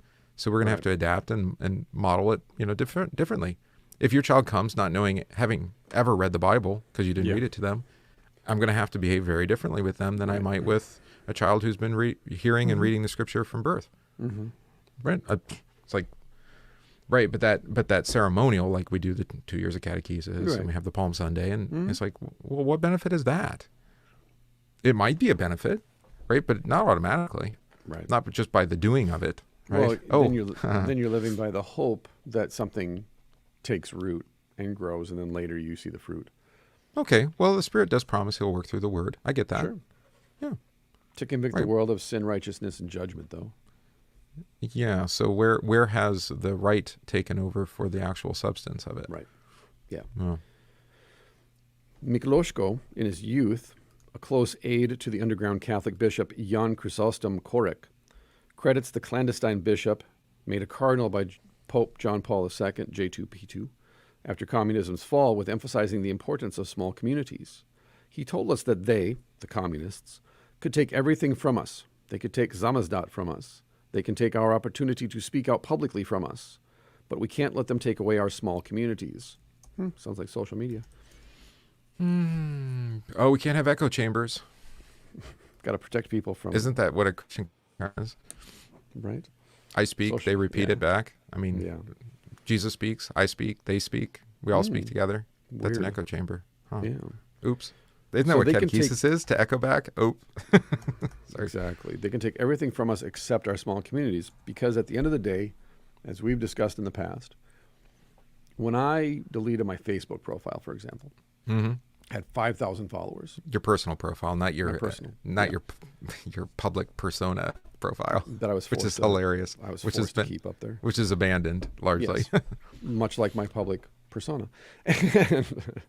Art this is not a bad thing. No. I've known you a long time. It's a good thing. When I deleted Facebook and deleted 5,000 friends, I think 13 people contacted me to ask if I was okay out of 5,000. You still have people messaging you on your deleted profile, because it never really is deleted, right? Of course. No, it's never. It's the internet and it's Facebook. And they own the rights to everything that I put on there and on Instagram. But if you think for a minute that the people on social media are your actual friends, that they're actually there to support you. I have 1,000 followers on Instagram, and I cannot sell a pre-order for my hoodies for my gym. Out of 1,000 people, not a single person responded to the pre-orders. They wouldn't even buy my stickers, which are literally like $5 for 2 stickers. I give away all my merch. Yes. Right. The point being then, and I know that, but I often do it to myself on purpose to remind me in stark detail. Here's the facts. These people follow you because it's convenient. You think you're something. You're really nothing. There you go. Exactly. And that's a constant reminder. Well, at least to the Instagram, right? Right. Yeah. But to your actual students, to your congregation, to your family. That's different for the most part. It's about a third at that point. So bump my numbers. But get away, box elder bug. Everybody buys a hoodie. Everybody gets a hoodie. You get a hoodie. No, they don't get one. They buy one. Well, I'll charge them after I give it to them. Oh, by the way, there's a charge. By the way. Again, on community, Shirley's like, now take off the ribbon. Okay, now you all owe me $50. But by the way, I kind of stuck my nose up at you when you recommended that show to me the first time because it's an NBC show. I'm like, ugh, network TV. I'm at the end of the second season now, and they've essentially abandoned. You saw the pivot, the big pivot. You can feel it pretty quickly where you're like, oh, okay, I get it now. So Pierce is the supervillain of the show from here on out. Like he's just the villain. That's who he is. No, it changes again. Oh, good. But there's lots of pivots. Yeah. It's so tailored to your and my kind of humor and sensibilities, because I pretty much just spend every episode blurting out words like, "Oh, that's from Desperado." Mm-hmm. Oh, that's from Shane. Like, yeah, right. And my wife's like, "What?" And I'm like, "That line right there, that's from Star Wars." Like, yeah. Well, you can see how that morphed into Rick and Morty. Mm-hmm. Yeah. For sure. Rick and Morty's kind of a follow up in a way. Yeah. But in a much more depraved way. No kidding. Yeah. But the point of, and I bring up community as a show because the kind of subtext of the show, as was covered last night in the paintball war episode, was which one? The second paintball war, the $100,000 prize where they find out that it's City College that's been doing it the whole time. Correct. Yeah, season 2. But the conceit of the show is that these people are not good people. The people in the group, the study group, they're not good people. So they're constantly fighting with each other and disagreeing with each other, and then the main character Jeff has to give his big pep talk to get them back together. But they are better people together. They're better together, and so when they break away from each other and go off because they're disgruntled and they're angry and they try and form different unions with different groups or just go off on their own, it's just a miserable tragedy what happens to them. Oh, you haven't gotten to the pillow fort versus the bed tent. Yes, that's season 3, but. Is it? Because in season 2 they build they do dorm it room. Abed and Troy build the tent city in their dorm. Each season that gets okay. It keeps getting upped. But even like and it's the same thing. They split from each other, and they're worse off apart than they are together. Right. They actually help each other when they're together. And to recognize that, okay, the reason that we're in this group, the reason that we're a community is because at root we're all basically the same, despite how we project ourselves onto the world. Like Annie's obviously a sociopath. Mm-hmm. And the only thing keeping her from acting on her sociopathic tendencies and cravings is that group, right? But each member of the group is like that. And within the church then, to bring it back... It's like Breakfast Club again. Same thing. Yeah, exactly. Everything comes from that because it's the best movie ever made. But point being, know about that, but yeah. Shout out to John Hughes. I only know that because I've watched it over 100 times. Probably 200. But the point is then that from the outside, you may look at that clan or that tribe and say to yourself, like, if I look at the Gillespie clan and I say to myself, ugh, but then you look at the Riley clan and maybe you say the same thing. Right. Versus, but within our clan, it works. Right. Yeah, you're not me and I'm not you. Correct. And recognizing then that if I'm going to enter into your clan, I'm going to, even if I'm a guest, I'm going to have to adapt and adopt a certain amount of the personality of your clan to interact and interface with you in any sort of interpersonal way, meaningful way. So when you come into the church, as a pastor, I have that same expectation. I don't expect you to compromise your individual personality, which we covered earlier in the chapter on family. It's fellowship of love, freedom, and personal dignity, right? Individual dignity. Yeah. So I respect your individual dignity as a Christian, as a baptized child of God. However, within this corporate worship that we're engaged in, I ask you to subsume your personal identity for the sake of the body of Christ, which is ultimately your identity. Right. And understand that when you look out the corner of your eye at the Gillespie family or the Riley family and go, ugh, that may be the case, but we're all together in this body, this community of believers. Right. And you need to recognize that you may not like the outward way in which they talk or act or carry themselves as a family or an individual, but within like a Psalm 1 congregation of the righteous sort of way, the reason that you're here with them is because at root you're the same as them. You're sinful, you're selfish, and you need absolution. Mm-hmm. Yeah, so we have that in common. That's that common faith Right. that he's talking about, people who share the faith. But there are particular house rules, right, just in our families. There is in the congregation too. It's like, why do we have those things? Well, hopefully it's for... hopefully it's for the sake of the faith, not for for its own sake, right? We don't just do things because that's what we do. We do things if and only if, hopefully, they teach the faith. They build the faith people all the time because I'm now at a point where I can be honest about it and not feel shame or guilt or arrogance, which is to say, there are things that we do in this church because it's my piety, and I'm the pastor. Yeah. And it's a more educated perspective, perhaps, because I can read my way into justifying these things. Sure. But nonetheless, it's still my personal piety. And it won't last into the next pastorate if there is one, right? I mean, let's say making the sign of the cross, for example, at the invocation of the Trinity and at deliver us from evil in the Lord's Prayer. Both well-established traditions within the Christian church, both historically documented. I teach it to all my confirmands. Make the sign of the cross. It's to remind you that you're a baptized child of God. It's deeply comforting, especially when you don't also do it at the creed and also at the at the end of the creed, at the benediction, right? But also we fill the font. The font is full of water, so you can dip your finger in there again to remind yourself that you're a baptized child of God, coming and going from the Lord's Supper. Do you have to? No. Will that survive me? No, probably not. At least not past the generation of elders that I catechized. Right. Is that commanded by God that we have to do that? No. So why do we do it? Because I need it. Yeah. So this idea, Chris posts here in the comment, does this work between two churches? I mean, we've talked about this. What do we call them? Circuits, districts, synods. They're so loosely, what do you want to say? Not collaborative. That's the wrong word. It's a very loose confederation. Confederate, of independent bodies. Right. Ultimately, each individual congregation, I mean, we have a very minimalist view of any kind of unity they might have with others, which is, do they preach the same gospel? Do they administer the same sacrament?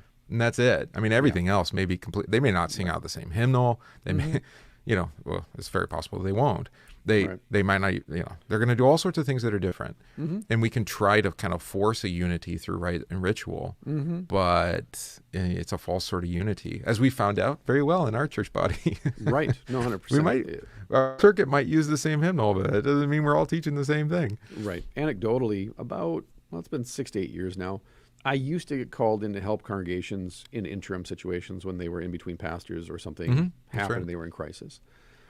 And I would come in and I would do like a Saturday night service or a midweek service or Sunday morning service, late Sunday morning service or whatever it might be after I served here.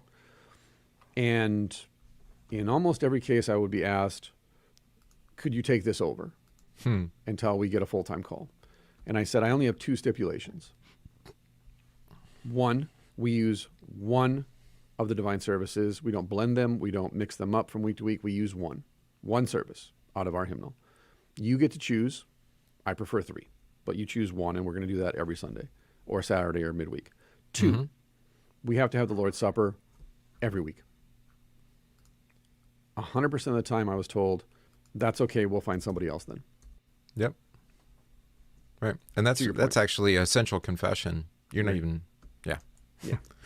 As far as the supper goes. And to me, I walked away then with a clean conscience saying, it's okay, that's your choice. Yeah. Right. And I think that, I mean, that's just a reflection. I mean, we can lament it a little bit, but I think it is just a reflection that this idea, I mean, we've seen this on a political scale, right? The idea that you could get 50 states to agree on much of anything It's kind of, I mean, Right. it's kind of silly. I mean, the only way it actually happens is like we've seen, is more in a tyrannical fashion where, you know, the federation, the federal government imposes its will upon the states, Right. you know, as a Just separate remind me entity. of Rush 2112, the Galactic Federation. We have assumed control. We have assumed control. We have assumed control. Well, I look at prefer Washington, look at hemispheres, yeah. Oregon, actually Minnesota. I'm sure even in Wisconsin, but really in places like Washington and Oregon where they said, we're just going to secede. We're going to become Northern Idaho. Yeah, but we talked about this before we went live, is that, like, even within our state, the majority of both of our states is conservative, largely. Yeah. You know, I mean, we're not looking for radical change and, you know, social upheaval or any of those sort of things. And it's not radical conservatism either. Most people that I know that are quote unquote conservative are actually moderate liberals. Yeah, when just it leave comes me to their alone. social ethics. Yeah, exactly. Just leave me alone. Let me raise my family, do my thing, you know, and stay out of my life. Right. And I'll stay out of yours. Correct. Yeah. Yeah. I mean, and that's actually pretty reasonable, right? But that's not. But that's not the whole. But the state. Both of our states are presented then as these like radical liberal states, you know, leftist states that are trying to upend everything, you know, that we've had and who we are. Well, in my state, Black Lives Matter curriculum is government protected speech, and the local media runs interference for the DFL and has for decades. Yeah. Yeah. So the public persona, the optics are that we're basically California light. But most people I know that live in California, especially anything north of Stockton, for example, it's pretty conservative actually. Right. Live well, you stream. have the Chris asked on the live stream, should churches be more family than your own family? They are for some.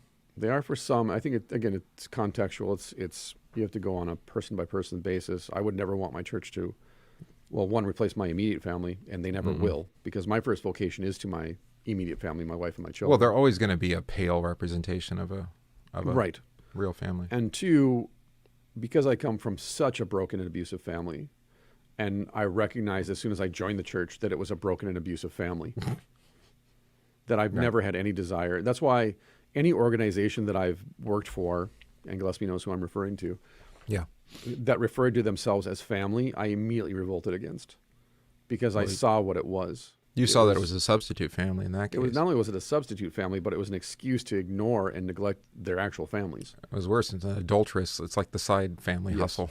Right.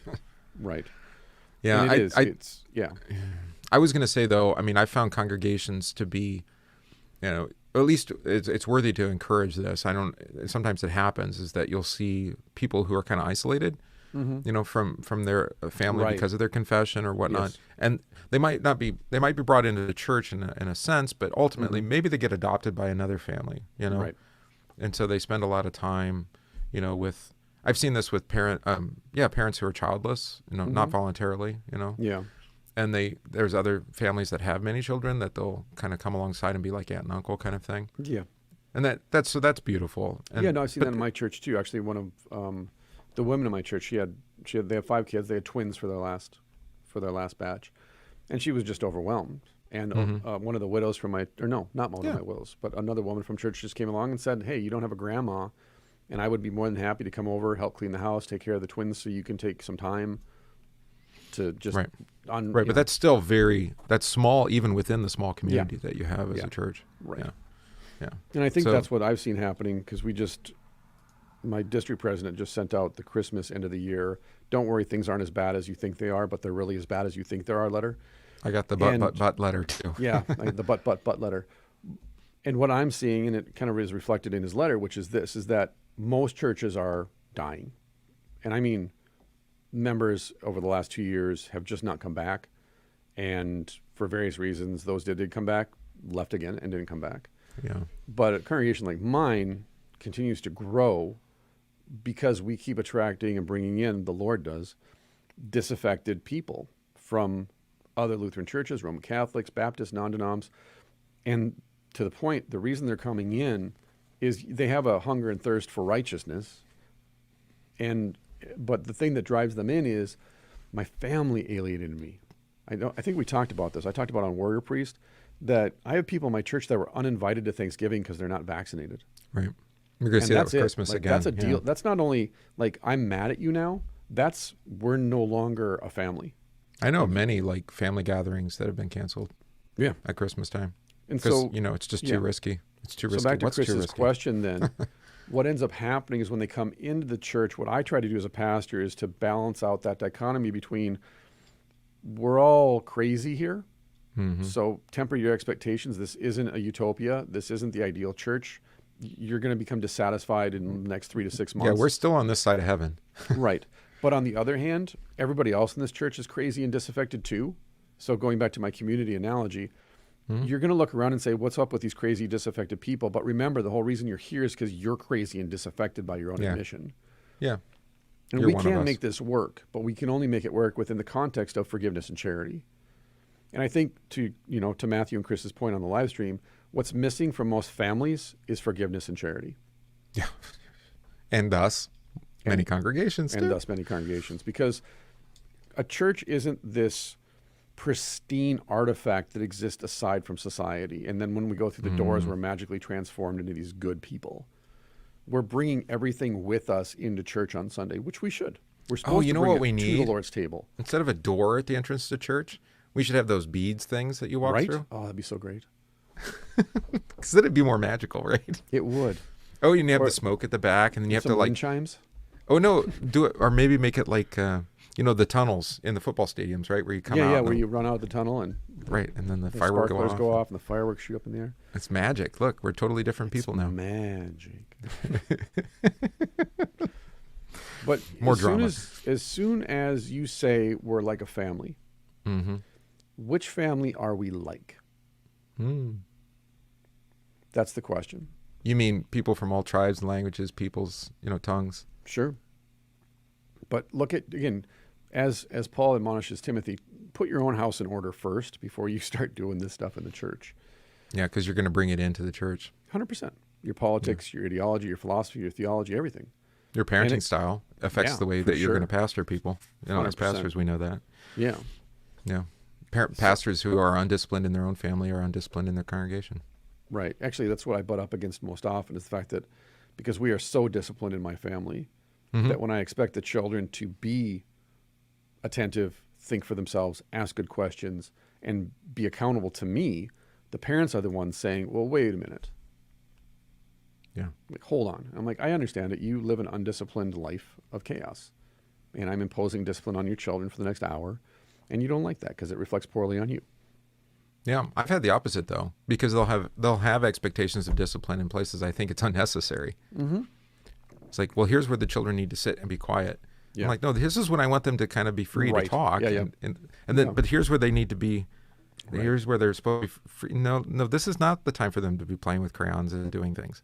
This is the time to actually listen. D-Fresh says pastor needs a WWE style intro. And my We've response to that often- is, have you seen Idiocracy? Yeah, we've often talked about this. Yeah.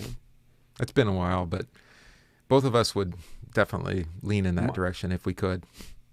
Well, yeah, Voodoo Child, Slight Return by Stevie Ray Vaughan. That would be my walkout music. You Or Let the even Bodies got Hit the Floor if I was being ironic. That's good. But no, as far as pastors go, I think that the best thing that you could say to your pastor is shut up, do your job, and go home when you're done. Mm-hmm. Yeah. Because as I've quoted on my Greek professor on this show before, my Greek professor said to us, in the heart of every pastor, there's a little megalomaniac just waiting to get out. Oh, yeah. No, Because it's not definitely- normal to want to stand in front of people and tell them what God thinks. No, and it's almost like a chameleon for a lot of pastors. You meet them personally, and it's like, that's not your normal personality. Correct. It's like, are you bipolar, schizophrenic? Or just A a little fraud. bit. Just a little bit. Oh, I'm a fraud. Even better. But yeah, no, to my point, the best thing you could do for your pastor is to encourage them to do their job. Like Luther says, know what you're going to say, know where you're going to say it, and know when to stop talking. Mm-hmm. And get out of in, there. do your job, get out. It's not about you. And that's For the Luther, thing. that was 45 minutes to an hour, but okay. Valid point. Exactly. The point, too, is that your pastor is not the purpose of the divine service. He's an instrument, period. And when you're done with the concert and you put the trumpet back in the case and go home, the trumpet has done its job. It's completed its purpose, which was to perform right there, to do what it's the trumpet thing, put it away, go home, and carry on the rest of your life. Yeah. I am ecstatic that in heaven there are no pastors. That's like one of my most top 3 most, like, why I hope for the resurrection is because there's no clergy. Because we're not good people. People want to elevate pastors, and we're not good people. We don't deserve that. We don't. Trust me. If we weren't paid, we're not better people. That's how I would put it. We're not good. If you handle the Word of God regularly like we do, we're the most exposed of anybody in church. That's true. Because God's like, you're not preaching that. And I'm like, I'm definitely preaching this. And God's like, I guess it's another 6 sermon week before we get to Sunday then, isn't it? Mm-hmm. Or, hey, what's that thing that I say every week after the sacrament that I now can't remember because I'm so focused on what I'll be doing for martial arts this afternoon and what I'm teaching that I forgot the words? Yeah. No, we're not. We're not good people. Don't treat us like that. Treat us as shepherds, but also remember we're instruments of God. So praise Christ, not us. Yep. Miklosko started university in Bratislava in 1966 and met the recently released prisoners Krčmery, I looked this up so I could pronounce Krčmery, and Nagel. He was in the first small community the 2 Kolokovic disciples founded at the university. Christians like Krčmery and Nagel brought not only their expertise in Christian resistance to a new generation, but also the testimony of their character. They were like electromagnets with a powerful draw to young idealists. Ooh, I like that sentence. Mm-hmm. That's nice. Sexy. Electromagnets for young idealists. That's where it has to happen. Notice, though, that he purposefully chooses the term Christian resistance. As we started off talking about, one of the obstacles that you and I most often run into is clergy who are essentially saying, we have to do whatever the state says because God. There's no place for resistance. There's no place for resistance, no place for dissidents in the Christian Because church. Romans 13. Yes. Yeah, you know that's about currency. Mm-hmm.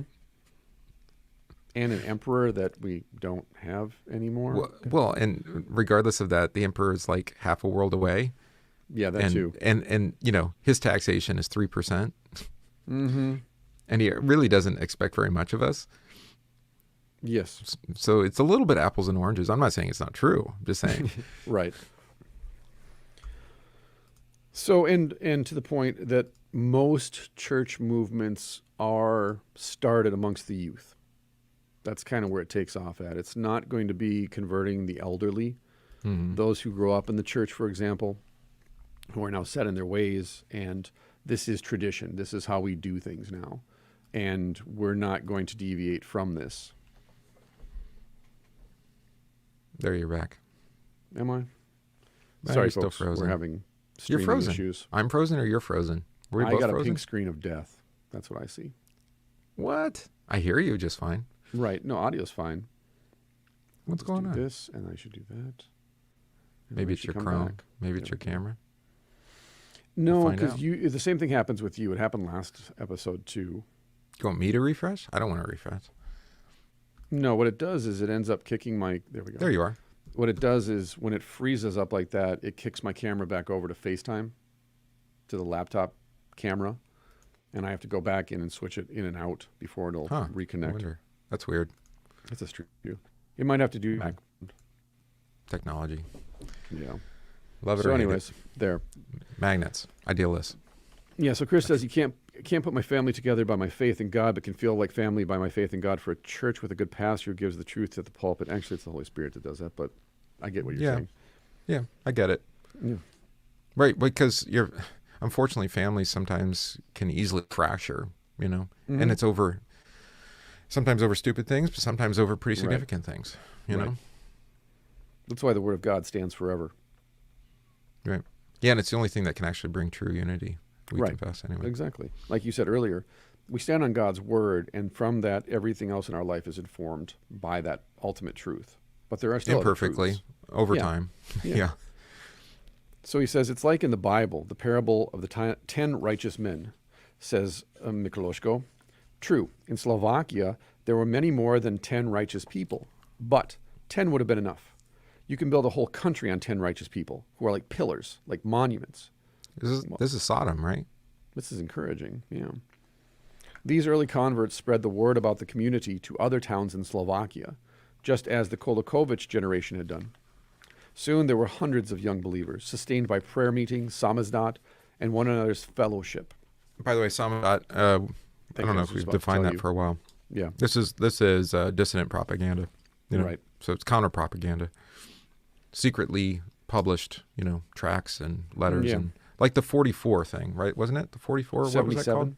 77. I knew it was two numbers together. The Charter of 77. Charter 77, right? That's samizdat. That's this kind of publications for the purpose of countermanding. Like this podcast, actually. Yeah. Well, and I love the way that is it Brett Weinstein? Yeah, Brett Weinstein coined this phrase, gated institutional narrative. Mm-hmm. I just thought of it again the other day, but I think it's really important to remember that there's a gated institutional narrative. Mm-hmm. So if you're going to talk about the state, they have a very particular narrative story they want to tell, to promote themselves, and it comes through a gate, meaning only that narrative gets out, and no other narrative can be shared, or only the one they allow you to hear. Right.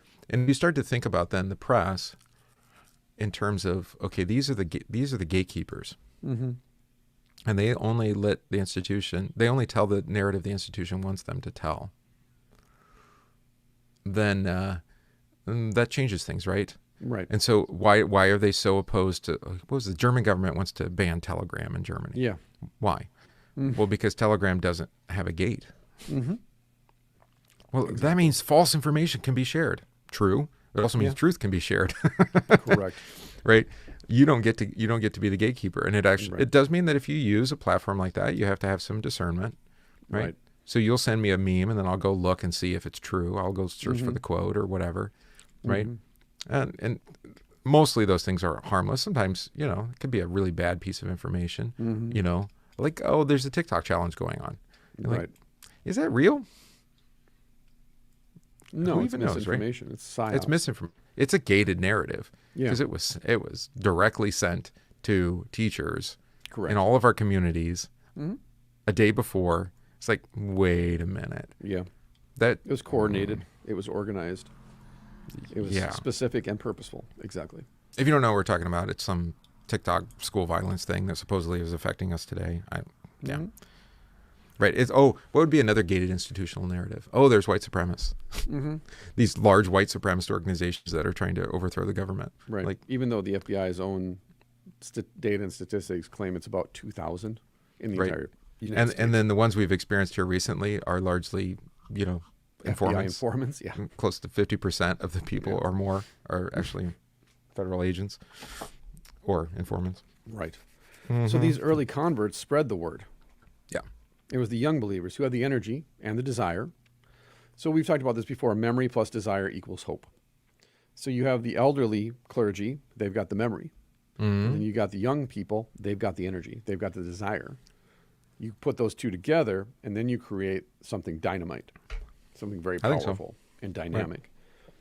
This is why the young need the old, and the old need the young in the church. And this is why the Prussian model of schooling, just like Prussian government, segmented the population into grades, separation. Yeah. Mm-hmm. We can't allow the older children to be with the younger children. Mm-hmm. Or we can't allow the children to be with the adults or the middle-aged. Right. Mm-hmm. I'm not a huge fan of segregated congregations either. Correct. Because it's the same thing. It's like, well, what is that teacher telling those children in Sunday school? Right. We've seen this with public schools, right? That's been the big controversy. The governor here vetoed it. The state legislature passed, a law saying that school districts have to provide the curriculum to the parents on request. Just for transparency purpose, right? Here's what we're teaching your children. And the governor vetoed it and said, nope, that's not, nope, we don't, no, that's not, we don't have to tell the parents what we're teaching the children. Like, very interesting. Right. Now, same thing in the church. Easily fixable situation, by the way. Easy to fix that. What, take your kids out of the school? Yeah, don't send your kids to school anymore. Or not to a school that won't tell you what they're teaching. Correct. Very simple. Won't let you observe the classroom. Yeah, whatever. By the end of the week, he'll change his mind. Maybe. But it'd take a big group. Form your own cooperatives. Form your own schools. Right. We've had families, some are homeschool, have come out and gone homeschool. Some have gone homeschool and now decided that's not really the best for us. I understand that. So they're enrolling here at this school. No, Good. yeah. But I mean, it's a priority for me. If you haven't caught this, it's like, no, we're 100% transparent, right? Right. And here, like, especially in regards to the faith, here's what we're going to teach them, right? Right. If you don't agree with this on sexuality or whatever the topic, right? If you don't agree on this, you might not want to enroll your kid here because this is what we're going to teach them, right? And we're not going to tolerate you saying that we're not able to teach that. And yeah, that's just how it's going to go. So finally, in 1988, the secret police called me in, and they said, Mr. Miklosko, this is it. If you all don't stop what you are doing, you will force us to act. Notice how the phrasing goes? Huff and puff. Yeah. You will force us to do something. We don't want to do this, but you're forcing us to do this. But by then, there were so many people, and the network was so large, they couldn't stop it. Threat of violence. This is the quote at the end of this book, by the way, from Solzhenitsyn, from Live Not by Lies, where he says, specifically, let's see, the more of us set out together, the thicker our ranks, the easier and shorter will this path be for us all. If we become thousands, they will not cope. They will be unable to touch us. If we will grow to tens of thousands, we will not recognize our country. And I think that's I mentioned this before we before we went live. I think that's the deceit of our current political climate, is that, and what we're trying to do here, within the church, is to say, look, you're not alone in the church. There are others like you, right? You have to seek them out sometimes. Maybe change your affiliation, but same thing in the country, right? It's like, you're not alone. There's others. Right. You just think you are. This is the Elijah complex, right? You think you're alone in the cave. You're not. You've been isolated maybe, or you've isolated yourself, right? But you've deceived yourself too, right? And here we're going to open your eyes to the fact that it might require some pain and suffering. You might have to relocate. You might have to do some things to make this work, but alone. But the programming is so strong. Yeah, or that the battle is already over, that you've already lost. Yeah, it's like, really? Well, I said this to you yesterday. When I was driving up to the gym the other night, I noted that most people I know are still stuck in 2020. Oh, yeah. That they're trapped in this eternal present, and that's why the party has won. Because I realized, like, everybody that I know, for the most part, is stuck in an eternal present. They're not excited about a new year, and they're not really even looking over their shoulder at the past, but rather everything is a constant. It's still 2020. I'm still worried. I'm still anxious. I'm still exhausted. I'm still about. Well, this is the big talk. Is like, well, what's going to happen? Like, student loan payments are resuming, right, after the first of the year. Yeah. The child tax credit's going to come due. Actually, you've been getting it those of you who have children, you've been getting it, but now you're going to be expected to repay it in April, right? Yep. If you don't have a tax burden that compensates for that. So there's some pretty significant things down the horizon where this 2020, we're in an emergency pandemic, whatever, and we're going to just send you free money all the time. That's not going to continue. It's not sustainable. Nobody said anything about this last year. Like us, for example, or anybody else that understands basic economics. Well, I mean, you could implode the whole system. They could continue to just extend the payments out and not have them come due and like defer. Of course, tax. That's what they're going to do. Yeah, well, right. Oh, wait, but you're still. The U.S. government went broke 2 days ago. Remember that? December 15th. We're out of money. We defaulted. No, we didn't. No, we didn't. We just took out another line of credit. Exactly. Which again, $2.5 million. I'm like, you do realize they're just going to do what you just said, which is to extend this by playing with the numbers again. Right. Yeah. And eventually it'll be universal basic income while the economy is imploding until we can't sustain it anymore. Right. That's fine. Right.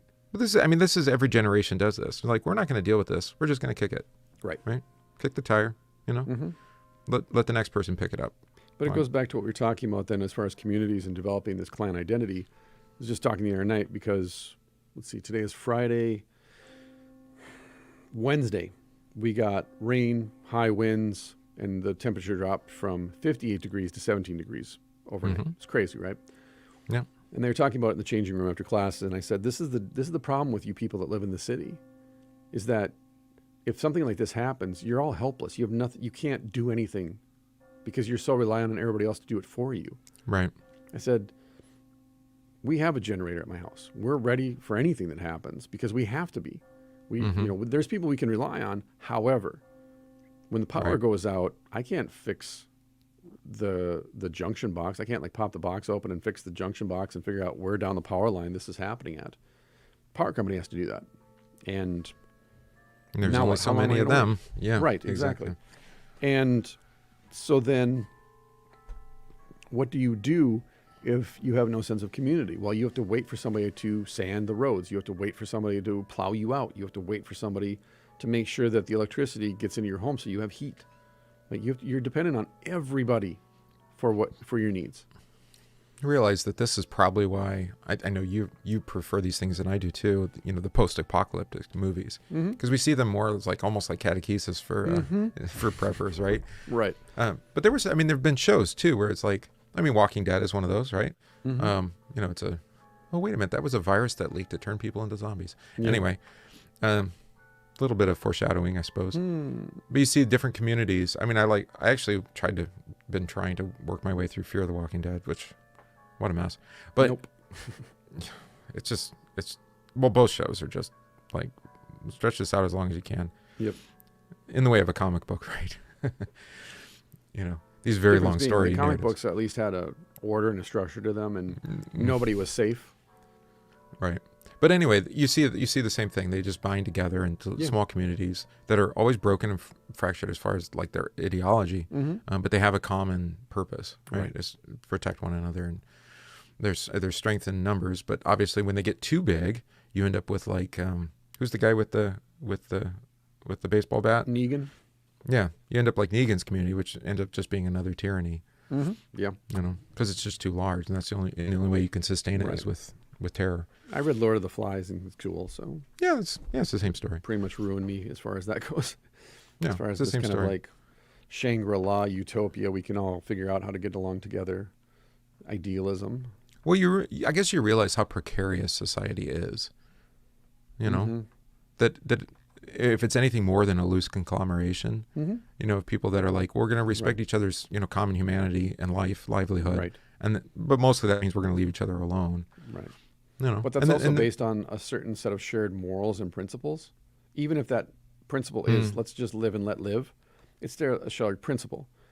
Socially, now that we're going through this national divorce, you have two sides and two tiers who are functioning with a completely different set of principles and morals. And it's being promulgated through social, through other kinds of technology, broadcasting, programming, right? And not through church. We can lament this. I think we should, but Western civilization is largely built upon the Christian faith. Yeah, and and we got to live off the fruits of that for 1,000 years. Yeah, long past its expiration date. And it's past its expiration date now. You mentioned that with Russia. That's one of the reasons why Russia was ultimately collapsed, is because they were still built on that Western Christian ethos, and you just can't. Well, look at the sustain size of it. You can't. Well, there's that too. Right. What happens in Moscow has little to no effect whatsoever on things that are happening in Siberia. Well, and that's why I wonder, with the expansion of China, it's different because it's Confucius. And it has a very different kind of ethic. I dealt with this when I was trying to work in retail, when selling to Indian or Pakistani or that region. They didn't have the same sense of business ethics, right, or customer ethics, right? Right. And it was really hard to do business with them because it was just very not. I'm not trying to be whatever you want to say, trying to insult their culture or something like that. But we just operated from a different position. They wanted to barter in a way that we just didn't do in our store. Yeah. Have you ever seen the movie Citizen X? No. It's actually the original, not the remake of it with Tom Hardy. But Citizen X was about Russia's first serial killer and the detective that was trying to catch this person. It's a great movie, especially for you because you traveled and you are familiar with the culture.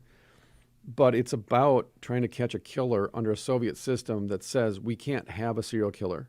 That's a Western phenomenon because of Western hedonism and decadence. The Soviet Union cannot have a serial killer. That's impossible. And so this Russian detective has to figure out how to catch this guy without ever using the term and without ever telling his superiors it's the same person. So it's a fascinating movie. Donald Sutherland, Max von Sydow. Yeah. Yeah. Oh, wow. Yeah, it's That's some heavy names. 1995, I think it was. Yeah, so there you go, yeah. mid-90s, right? But it goes to the point that here's this detective trying to find a serial killer under a Soviet regime that says these are the morals and principles of the Soviet regime. Yeah, only a Western society could give birth to such a thing. And we are gatekeepers of morality, and therefore this is not possible in our society. Come up with something else, right? But the serial killer, not to spoil anything, understands that. Right, And therefore and exploits is able it. to, Yep. Yeah, and exploits it. And I think this is also what he's saying in the book, in a certain sense, too, then, is like under the Soviet regime, there are points where you can exploit the Soviet system to your benefit, such as with the youth who are, what is characteristic of most youth, which is the need to rebel against institutions, mom and dad, the state. Well, they're just testing the limits. Right. And so in a system that says we don't have rebellious youth, that's a Western hedonistic decadent phenomenon. We don't have rebellious youth in this country. Instead of that's like the nature of being youth. Right. That's just what it is. That's why 1 million kids showed up in 1989 for that rock concert. Right. Like, well, kids in Russia don't listen to heavy metal. And then 1 million kids showed up for a free concert. Right. And you're like, really? But to me, it illustrates your point, too, then, of when you're told by the regime, by the state, by the gatekeepers, you're alone. You're the minority. You get that Elijah effect where you're in the cave asking God, am I the only one? Mm-hmm. But then when everyone comes out simultaneously, again, there's been protests and riots going on in Europe for 6 months against the mandates. And I think what did it say? 18 simultaneous Sundays, I think? Or was it 20-some in Germany, not for covered example? at all No. by corporate media. No, and you're talking about million plus people Right. in these cities. Yeah. So But again, it's that narrative gated narrative, right? Exactly. The narrative is it's just a few thousand troublemakers versus, no, it's millions. Same thing with statistics, right? Oh, 95% are vaccinated. You're like, is that really true? I don't think so. Now that it's come out that VAERS is underreported by 41 times, like a factor of 41, it's not being underreported. And people are like, well, it's against the law to lie. I'm like, Do you see the FDA statement yesterday? It's like, we're recommending that you take one of the mRNA vaccines, not the Johnson & Johnson, because there's been 9 deaths due to clotting issues. And I said that to someone, and they're like, 9? I thought it was, 9 as reported, correct. Yes. Yeah. And that's enough to not revoke their emergency use authorization, just to recommend you not just to let use them it. know your payout was not satisfactory.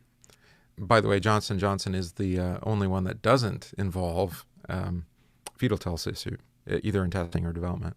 Mm-hmm. So the one that is causing the clotting is also the one that maybe, as Christians, you could be most ethically capable of you taking, I guess. I don't know. Nope. Yeah, I'm not buying it. I refuse to accept that argument. I think it's a pusillanimous argument. It's majoring and minor. Yeah. It's not. You're not actually asking the question whether or not the vaccine is worth taking. You're efficacious. No. You're asking the wrong question. Right. Giving you because you haven't stopped drinking your Pepsi Cola or whatever. Yes, correct. Yes. As that also uses the same the same fetal line. Yeah. Right. Acquired immunodeficiency syndrome. Vaccine acquired acquired immunodeficiency syndrome, otherwise known as VAIDS. Yep. Yes, people are getting injected with. We're just a couple years ahead. You'll see it. That's all. You'll hear it soon. Yeah, very soon. Yeah, probably coming out of Africa. They'll define it. Yeah, they'll use it. So if they had come at us in the 70s, they might have succeeded. But we always remembered that the goal was to turn our small numbers into a number so big they can't stop us. Miklosko says. Thank God we had leaders who taught us patience. Most of us had fear, but there were people among us who really did act absolutely fearlessly. I'm thinking about Silvo, Kirchmary, Vlado, Zhukal, Bishop Korek, but there were hundreds, even thousands of others, says historian Jan Shimmelchik. Young people like me saw their example and were able to grow encouraged by their example. The lesson here is that when you see someone acting courageously, you will act courageously as well. If you're being honest. Mm-hmm. Yeah. In many traditional liturgical churches, on the night of the Easter celebration, the congregation stands in total darkness holding unlit candles. The priest takes the flame from the paschal candle, lights a few tapers held by the faithful, who turn to those around them and spread the flame. So that's why we do that on Christmas Eve. Well, yeah, this is the Easter Vigil, but because no one's showing up for the Easter Vigil. That's correct. So we we'll moved it just to move Christmas to- Eve. yeah. Well, you Yeah, can do it let's on move it. Pentecost too. Those are because Pentecost you have the tongues of fire. You're so crazy. I would do 3 vigils at least, but that's me. Someday, I think That's how I present it. Actually, I say, look, we don't do this now, but we could, and I think I'm going to argue that probably in the next 2 or 3 generations, vigils are going to make a comeback. they need to stand in solidarity against the world. Well, it'll be little and groups. in faith. Yeah, in little groups. It'll be yeah. little congregations in large buildings that used to be full. Well, you think there might be occasions where we need to gather together around the light of Christ and pray? It's coming. It's coming. Well, I mean, arguably they're here now. We just Well, of don't course really they are. acknowledge You and I know them. that. That's Well, the why we vigil is kind of hung out because you get this like with tragedy, right? Where the people will set up like I don't want to call it a monument. What do you call it? A shrine or something? And then everybody lights a candle and all the candles lit. It's the same idea that you keep watch. Right. And of course, nighttime being the time of not just darkness, but with darkness. Well, it evil. was the psalmist that I stand watch like a watchman on the walls. Right, but we're always watching and praying for Christ's coming. Yeah. Right? We see these things happening and we say, That's we better look up. this and, Sunday's sermon for Advent 4, isn't it? yeah, look up. Here comes the Lamb of God to take away the sin of the world. Here he is. Ah, look. How'd that go? Well, you have to kill the lamb to take away the sins. Well, I think too, I just had a couple, they were invited by my tattooist actually. Mm-hmm. Came to church last Sunday, so shout out to you if you're listening to this podcast again. But it's that sense of, we talked again afterwards, and I hear this a lot, which is what you guys do here reminds me a lot of church when I was little. And I didn't realize I missed it until I came today. But yet, what you're doing is also new. What's that about? And I said, what do you mean new? And we figured that out. And what they really mean is the way I preach, the chalice. They're not familiar with the chalice and that. And I don't vest anymore because I'm in a state of confession. And so it's Divine Service 3, it's historical liturgy, it's these and thous, it's the sacraments, it's the hymns, and all that goes with Christmas. But simultaneously, the message is different. And that's really, if you drill down, it's not the optic, it's the message that's different for them. Well, we talked about this. The ritual is there to complement the actual preaching. If it's not complementing the preaching, if it's not supporting it, Or if vice it's just versa. an empty ritual, right? Right.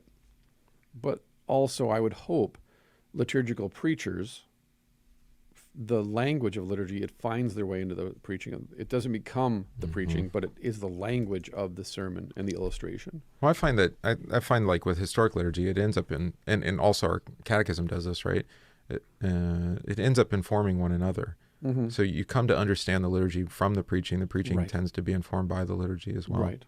One of our friends, Pastor Brent Kuhlman, I like to go and read his sermons because he's a little bit Capon and a lot Nagel and Saze. He's definitely a wild man. But that too, I love him to death. But one of the things that wearing a bow tie. He's wild with a bow tie. Yeah, it's a dichotomy. He is a dichotomy. I love him to death though. Is that he's one of those old timers who has such a wealth of knowledge about hymnody, prayer, and the liturgy that when he quotes it in his sermons, I'll be reading along or listening, and I'll say to myself, "That's exactly what needed to be said right there. Like that's the perfect illustration from that hymn or from the piece of the liturgy that he's quoting from." And then you're just like, I wish I had that breadth of knowledge to be able to, when you're writing your sermon, go, this hymn, this stanza from this hymn fits right there. I could. However, I do this show instead and read Live Not by Lies. And maybe if I get old enough, it'll just, because the older I get, the more this stuff is there for me from repetition. This is Chris's comment. Yeah, it's exactly that. Weekly, daily services. They're as much for the congregation as they are for the pastor, At least it is in my case, to provide me with the discipline. I have to show up because they expect me to be there. But I benefit by hearing and praying. And like we sing one hymn all week. So I end up singing up 3 times a day. Nice. Because I sing it with my family. I sing it with the congregation. I sing it with the children in the school. And by the end of the week, it's like you can't help but have that text like assimilated into your brain. Right? Yeah. And then I find that the recall is a little bit spontaneous. So I always just give the Spirit credit for that. It's like, Well, it's and like I think in that too, hymn. one of your friends, Rick Stuckwish, Pastor Rick Stuckwish, he has a website, a blog where he lays out the readings, but also suggested hymns for every Sunday in the church here. Which is an old German tradition. It's called And I appreciate that too, Lieder. because to your point, the liturgy's there every week, same, but hymnody-wise, we don't tend to do that. We have our favorite hymns. Every congregation has their favorite hymns that they tend to, sing more often than others. But to have a liturgical calendar, so to speak, for hymns as well as readings, I think would be equally beneficial for the church because, like you said, if you don't have a breadth of knowledge about hymns, you're probably going to, again, default to those hymns that you're familiar with, that you like. And then when you come across, and you and I are both musical, so it's a little bit easier for us to look and recognize, oh, this is the tune or the meter. And it's the same meter as this other hymn that we like to sing, so this will be easy once they hear the music. But for those who are not musically trained or oriented, they don't have the ear for it, you're just kind of every week like, okay, this hymn for Advent. We got to sing this hymn for Advent. O come, Emmanuel, because we sing this every Advent. But there's these other hymns that are really good too, but we don't sing them because they're not in the rotation. They're not as familiar. Yeah. And so what you're responding to here is that everybody has that default familiarity, right? But it isn't necessarily the best, I guess, is a good way to put it. As far as the confession of faith, the textualness, and there may be a stronger tradition that we can grow into. Yeah. But we do it intentionally, and it's done by way of the shepherd, who's guiding the flock. We were talking about this. Maybe we talked about it on the show, but now that we're going through the large catechism a third time in 13 years, this time there was the desire to do it. And what the comments I'm getting now from people in that study are, I never realized how much you referenced the large catechism in your sermons until we started studying the large catechism. But you don't either. I don't either. That's exactly right. Like, I'm not sitting here with the large catechism next to me while I'm writing the sermon. It's just my language. It's just you did promise to make this confession your own. So that too. Yeah, and I'm a Lutheran by conviction, so I came to the confession honestly, like, yeah, of course. Why wouldn't I?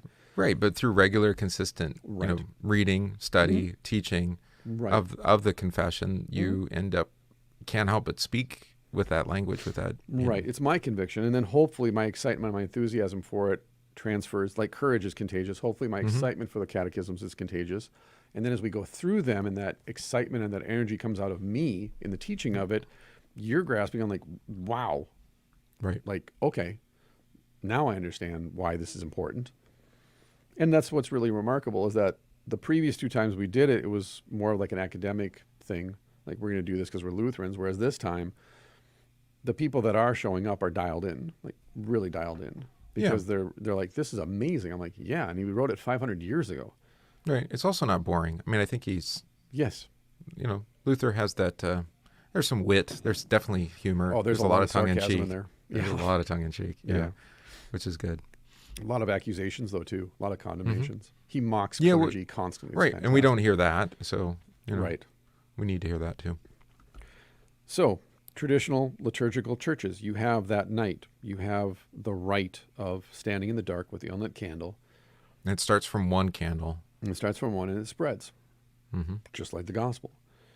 So within minutes, the light from scores, even hundreds perhaps, and in cathedrals, even thousands of candles illuminate what was once a sepulchral room. There's a word you don't use every day, sepulchral. This is the light that precedes the proclamation of resurrection.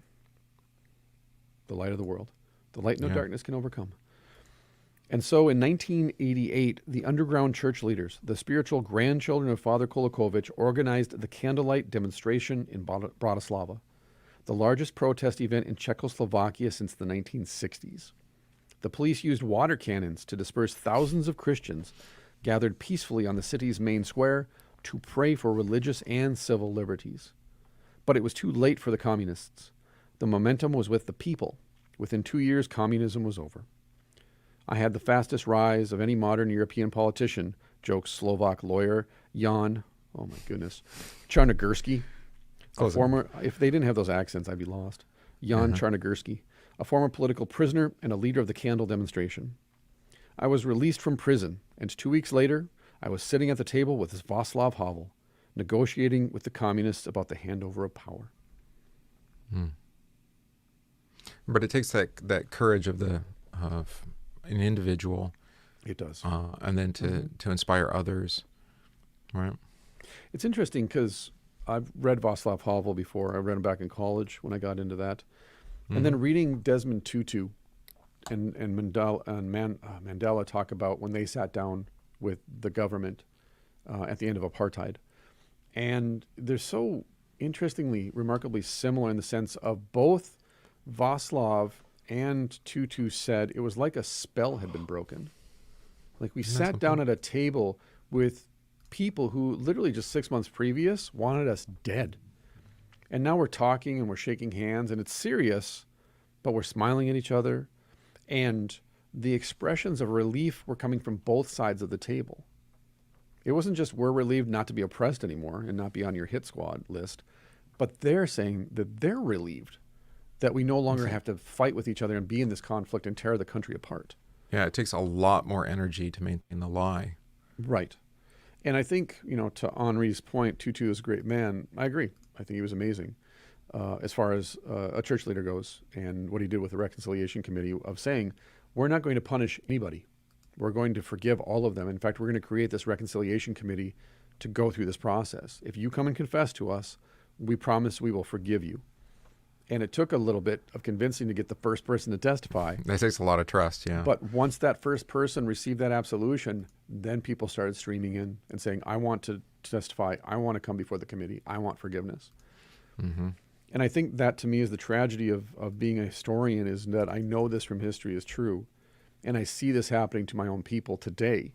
And I see them hardening and calcifying. And I know where this ends up. And I know the aftermath is going to burden their consciences.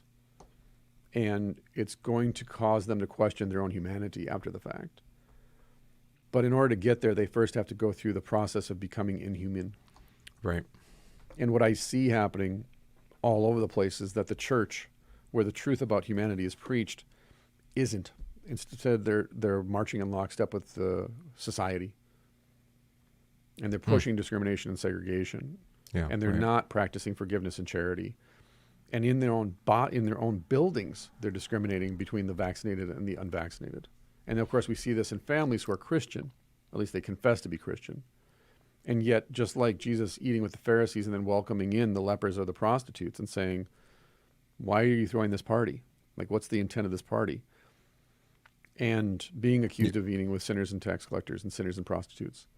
You find out that actually the religious ethic, moral life of the church had taken on the religious, moral, ethical life of the state. Correct.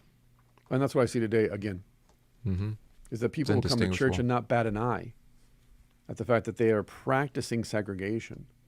Well, we've spent the last, how long have we been doing this? 3 years, 4 years? Yeah. When did we start? 2018, 2017? I can't remember.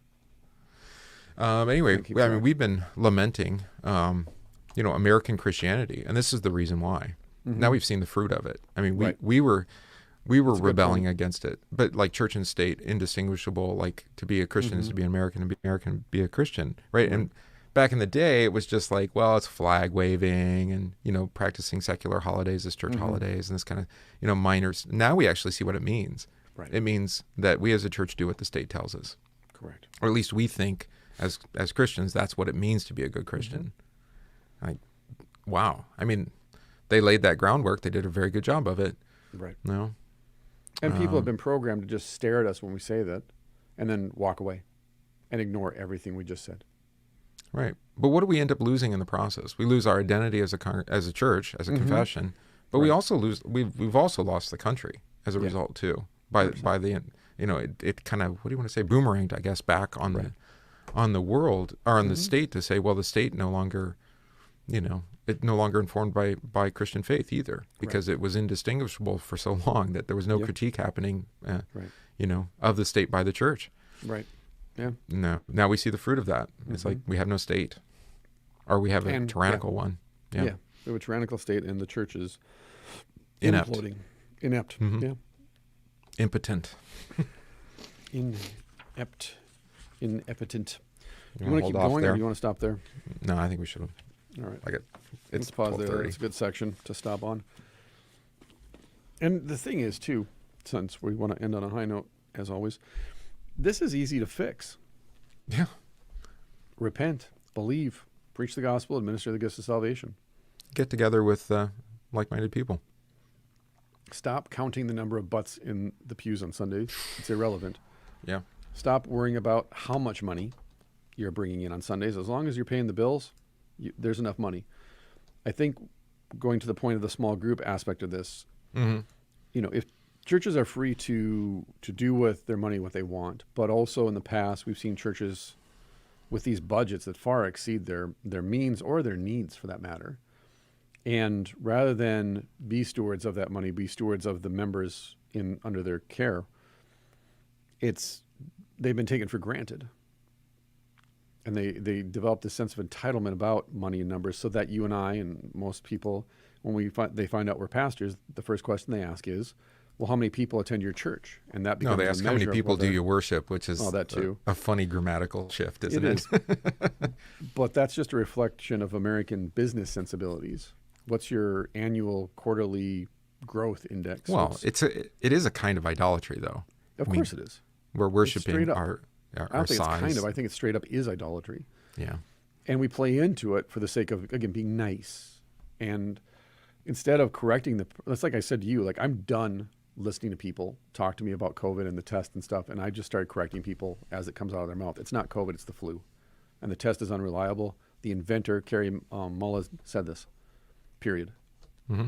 Stop calling it COVID. It's the flu. It's a stage 4 cold. Knock it off. Right. Well, and like we said before, or actually maybe before we push record, I mean, even the infection numbers are extrapolated. So they're made up. Yeah. It's a small sample size, and then they try to extend it out to the whole population. We're literally living in whose line is it anyways on a societal level. Yeah. Yeah. Where the questions are made up and the points don't matter anyways. That's a great occasion. I love it. Yeah. But all we have to do as pastors, all you have to do as laity is to hold yourselves accountable to the Christian confession of faith, the historical Christian confession of faith. Mm-hmm. That's it. Now, that requires both spiritual and moral courage. It means you have to accept that you're going to have people walk out the door and never come back to your church. They're going to curse you. They're going to mock you. But we've been promised this. Jesus promises us this. And ultimately, what will happen is that you will have to live within the means by which God provides for you. Right. Right. And accept the harsh truth that maybe 3/4 of your congregation was there because it was convenient and it was just a cultural tradition. And they actually had no Christian faith whatsoever to begin with. Right. It was And American civil religion. That's the fruit of that lack of discipline. Right. But if you're not going to hold people accountable and you're not going to live a disciplined life, let alone your piety, then you reap what you sow. Right. And I think part of it, I mean, I don't want to be too accusatory of those who came before us, but in some regard, what I've seen is that the discipline that was applied was very limited, and it wasn't necessarily in the right place. Right. So the discipline was like, well, you're sleeping, with your, or you're living with your, however you want to look at it, with your girlfriend, right? You're like, okay, that's not a good idea for any number of reasons we can talk about, practical and theological. But you're not in Christian worship. Mm-hmm. That's the actual problem. Right, exactly. One actually might remedy the other. Correct. Right. If you were actually hearing God's word, you might receive, some correction in regards to how you're approaching, your potential marital life here. So here's the analogy that I use a lot when I teach jiu-jitsu, for example. If I have you lay flat on the ground and I put a 180-pound piece of particle board on top of you, right? Your body can bear that weight because it's distributed over a broad surface. But if I take a 180-pound ball bearing that's the size of a marble and I put it on your chest it will crush your chest. You're going to find it difficult to breathe because it's 180 pounds on one spot. When you're grappling, you don't want to lay on top of somebody and distribute your weight over their whole body. You want to pick a point and drive all of your weight into that one point. So I can control an entire person's body with my finger just by putting it on a specific point, right? And that's to your point is what happens is we distribute this over a broad swath. We apply it generally to a very broad swath of people rather than addressing specifically this point. It's kind of like Richard Seltzer, the surgeon, wrote that when you go in to do surgery, you only want to cut away the dead skin, the diseased part of the flesh, not the living flesh around it, because that'll actually do more harm than good. Right. So you don't go in with a chainsaw, you go in with a scalpel. You mean Hippocrates was right? Yeah. So as a pastor, like you said, each child that comes to you is going to require a different degree of engagement with discipline, with how to ask questions, how to think about what we're talking, how to listen actively, and what it means to be a part of the church and how you're going to educate them in that and raise them up in that doctrine, that ethos. No, they need to sit still and be quiet for an hour and 15 minutes every week. Right. It's like a parent asked, why don't I make the kids do sermon notes? And I said, only if you agree to do them too. And that was that we're done with that conversation. Just like I do have them do it, but I don't actually there's no enforcement. So it's like, I don't know if it's effective, but yeah, whatever. I don't think it's effective, so I don't do it. If it's effective for you, great. Go out and knock yourself out. The point is ultimately though, the discipline and how that takes place, it doesn't have to be uniform across every church. But as we noted earlier, what does need to be uniform is, what are you confessing? Right. Like what's being preached and what is being taught. Well, that was that targeted thing. He said it was three things. Miklosko, right?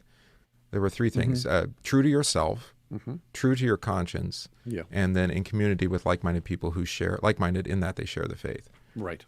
That's it. So that's where the discipline needs to be. Yeah. I mean, I don't think that pretty much does cover it, though, right? It does. It's like we're going to focus on here's what we believe, teach, and confess, right? And we're going to live around the forgiveness of sins for the sake of conscience. Yeah. And only then can we actually be true, to who we are, to not only to who God made us, but who we are as sinners, right? Right. And then things are real, right? It's not this kind of like fake loose association, but it's actually a real association around truth. The forgiveness of sins in Jesus' name sets you free to be charitable. Not the other way around. Love doesn't produce faith. Yeah. Faith produces love, and it produces the fruits of faith, which are honesty, long-suffering, kindness, and so forth and so on. But also then it opens up the conversation about what it actually means to love your neighbor as yourself and how to love God. Because once you shut that conversation down and it just becomes a moralistic, therapeutic, deistic message preached week after week after week for the sake of not offending anybody by being too specific, and catering to the congregation rather than submitting yourself to God's word and what he teaches and commands, you're going to get washed out at a certain point because, like we're talking about, when the social pressure is leveraged against you, you're going to feel pinned. Right. And you're just going to give up and say, well, I can't do this anymore because it's too difficult. Right. Yeah. Versus, but you're defaulting to your feelings. You're defaulting to your sense of, well, this is painful and I don't like pain. Versus, what does God's word promise? Yeah. And then the other aspect too is, I mean, you can't truly love others unless you understand yourself. Correct. Right. So, I mean, how are you supposed to love your neighbor as yourself if you don't even know yourself? Yeah. Yeah. For you hate yourself too. Yeah. Yeah.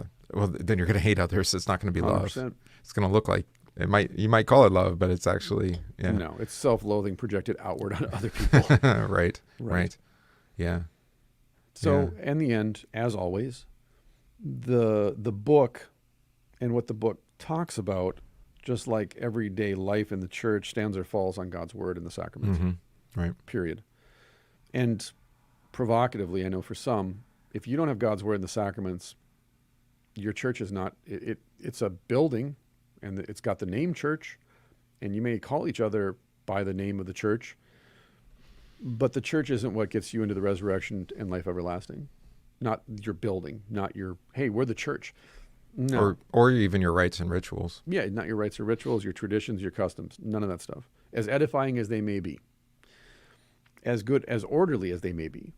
Mm-hmm. If you don't have the gospel of Jesus Christ, if you don't have the sacraments, where the gospel is given, yes. You're a simulacrum. You're a golem. You're a creature, but it has no mind and no heart of its own. Which ends up being a wonderful tool, right. For all sorts of demonic for whoever activity. Wants to use it for, yes, yeah, exactly. Yeah. Exactly. So that being said, then demand the gospel and the sacraments. Don't ask for them. Demand them. Because they are literally necessary for your life and eternal salvation. Yeah. And they're also your inheritance. So you can. Inheritance. And it's, in my opinion, the only thing that you can actually build a church community around and on top of. Like, that's the foundation. At least one that's sustainable. Yeah. Yeah. Yeah, exactly. That it's Everything, the only thing I've ever found yeah. that's sustainable. Because if I fail as a pastor, or you fail in your Christian responsibilities, your vocations to love and forgive, if we all fail each other, the word and the sacraments stand forever. But if we're failing into the word and into the forgiveness, right. it doesn't break us apart. It actually binds it gives us us together. something to come. Yeah, exactly. It gives us somewhere to come back together and focus on that objective means by which the Spirit works in and through us to not only create faith in us, to love us as in Christ's name, but then to turn us outward in our vocations to also preach the gospel and love others within the vocation itself. Yeah. And not get everything kind of tangled up and confused as far as like family versus it's like a family, it's church, or it's like a church. This is evil, this is good, this is right, this is wrong, this is Jesus, this is truth, this is falsehood, this is lies, this is false gods. Like Gillespie said at the beginning, if God's word isn't front and center, if it's not the foundation, and you're not working from there, and you're not returning to it, again, the world is ruled by evil. It's ruled by Satan. The demons have been kicked out of hell by Jesus. They're on the loose. That's why I mentioned with the temptation, it's like, well, how is it that the devil could offer Jesus the kingdoms of this world? Aren't they already Jesus's? Yeah. Consigned to destruction. Okay. Yeah. So, yeah. Good. I'm going to play some bump music. Christus. Awesome. Thanks, everybody. Thanks for listening. We'll tag on the first 52 minutes of our conversation to the end. Somewhere. If you're still listening to this, it'll be there. Otherwise, you can just go to YouTube and watch it. Or Odyssey. Rumble. Hey, there you go. Yeah. Nice. Rumble being commercial, Odyssey being non-commercial, blockchain based. So alternative platforms. It's on Facebook too. Why not, I guess. Yeah, why not? Until they kick us off, we'll just keep pushing forward. So that being said, thanks for everything you do to support 1517 and all the stuff that comes off of that platform. And keep supporting the podcast. Keep emailing 1517. Tell them that you want more buying books. And we'll keep doing what we're doing until we can't anymore. Yeah. All right. We'll see you next time. Peace.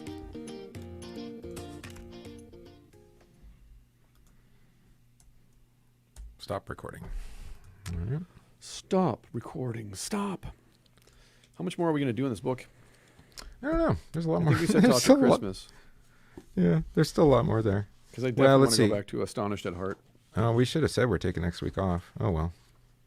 Oh, yeah. I got a 3-day church week. Yeah, Christmas Eve. So far, I've been told almost emphatically that Sunday will be me, my family. You mean the 26th? Yeah. I mean, wait, Friday, Saturday, and Sunday, Pastor? I'm like, yep. They're like, well, we'll definitely be here Friday. I mean, we could do another one on this chapter, but we want to do suffering, the gift of suffering. That's a good post-Christmas. But we're much more interested in suffering. Let's talk about suffering after Christmas. We can do that. Somehow seems... well, it leads up to Epiphany. Well, that one at least has a lot... Oh, and it has Terrence Malick in it, too. Mm-hmm. I haven't seen A Hidden Life. Have you seen that one? Mm-mm. It's perhaps the best cinematic evocation of both the gospel and the inner drama of resisting totalitarianism as a clash of rival religions, Nazism and Catholicism. It's based on the true story of Franz Jägerstätter, an Austrian Catholic farmer. Malick. Me too. It's beautiful stuff, but that Roman Catholicism really comes out. That too. I find him to be self-indulgent. Yeah, it's romantic. That's right. To the point where you're like, move on. Let's go. Move on. Develop the narrative. Come on, man. But at the same time, as a filmmaker, I'm like, this guy's amazing. Well, sometimes you just have to sit in that kind of, just sit in place for a while. Like, I want to go back and watch A Thin Red Line, because the first time I watched it, I was like, this is a great movie. I hate it. Exactly. Because it's not like, it doesn't have the same narrative as other movies. And so, but now that I'm, what was that, like 20 plus years ago? Mature. 30, yeah. Or much more patient. I'm more patient.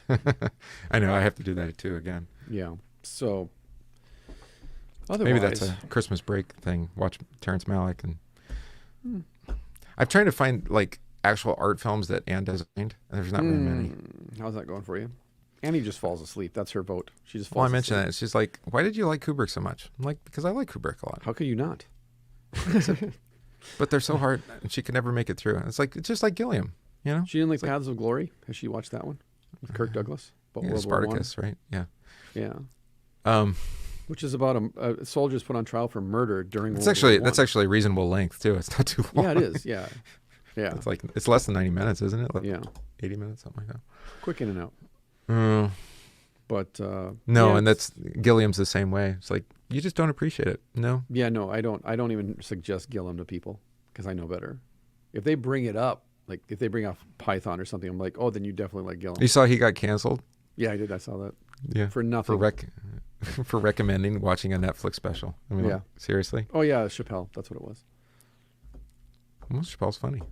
Well, of course, yes. Well, it's the same kind of humor. I didn't think of the connection there, but Chappelle and Gilliam, I mean, they have that. It's dark. Is it dark? Yeah. It's just highly satirical or sarcastic sometimes. Yeah. Yeah, it is what it is. All right. This too shall pass. So thanks, everybody. Thanks for watching. Thanks for participating.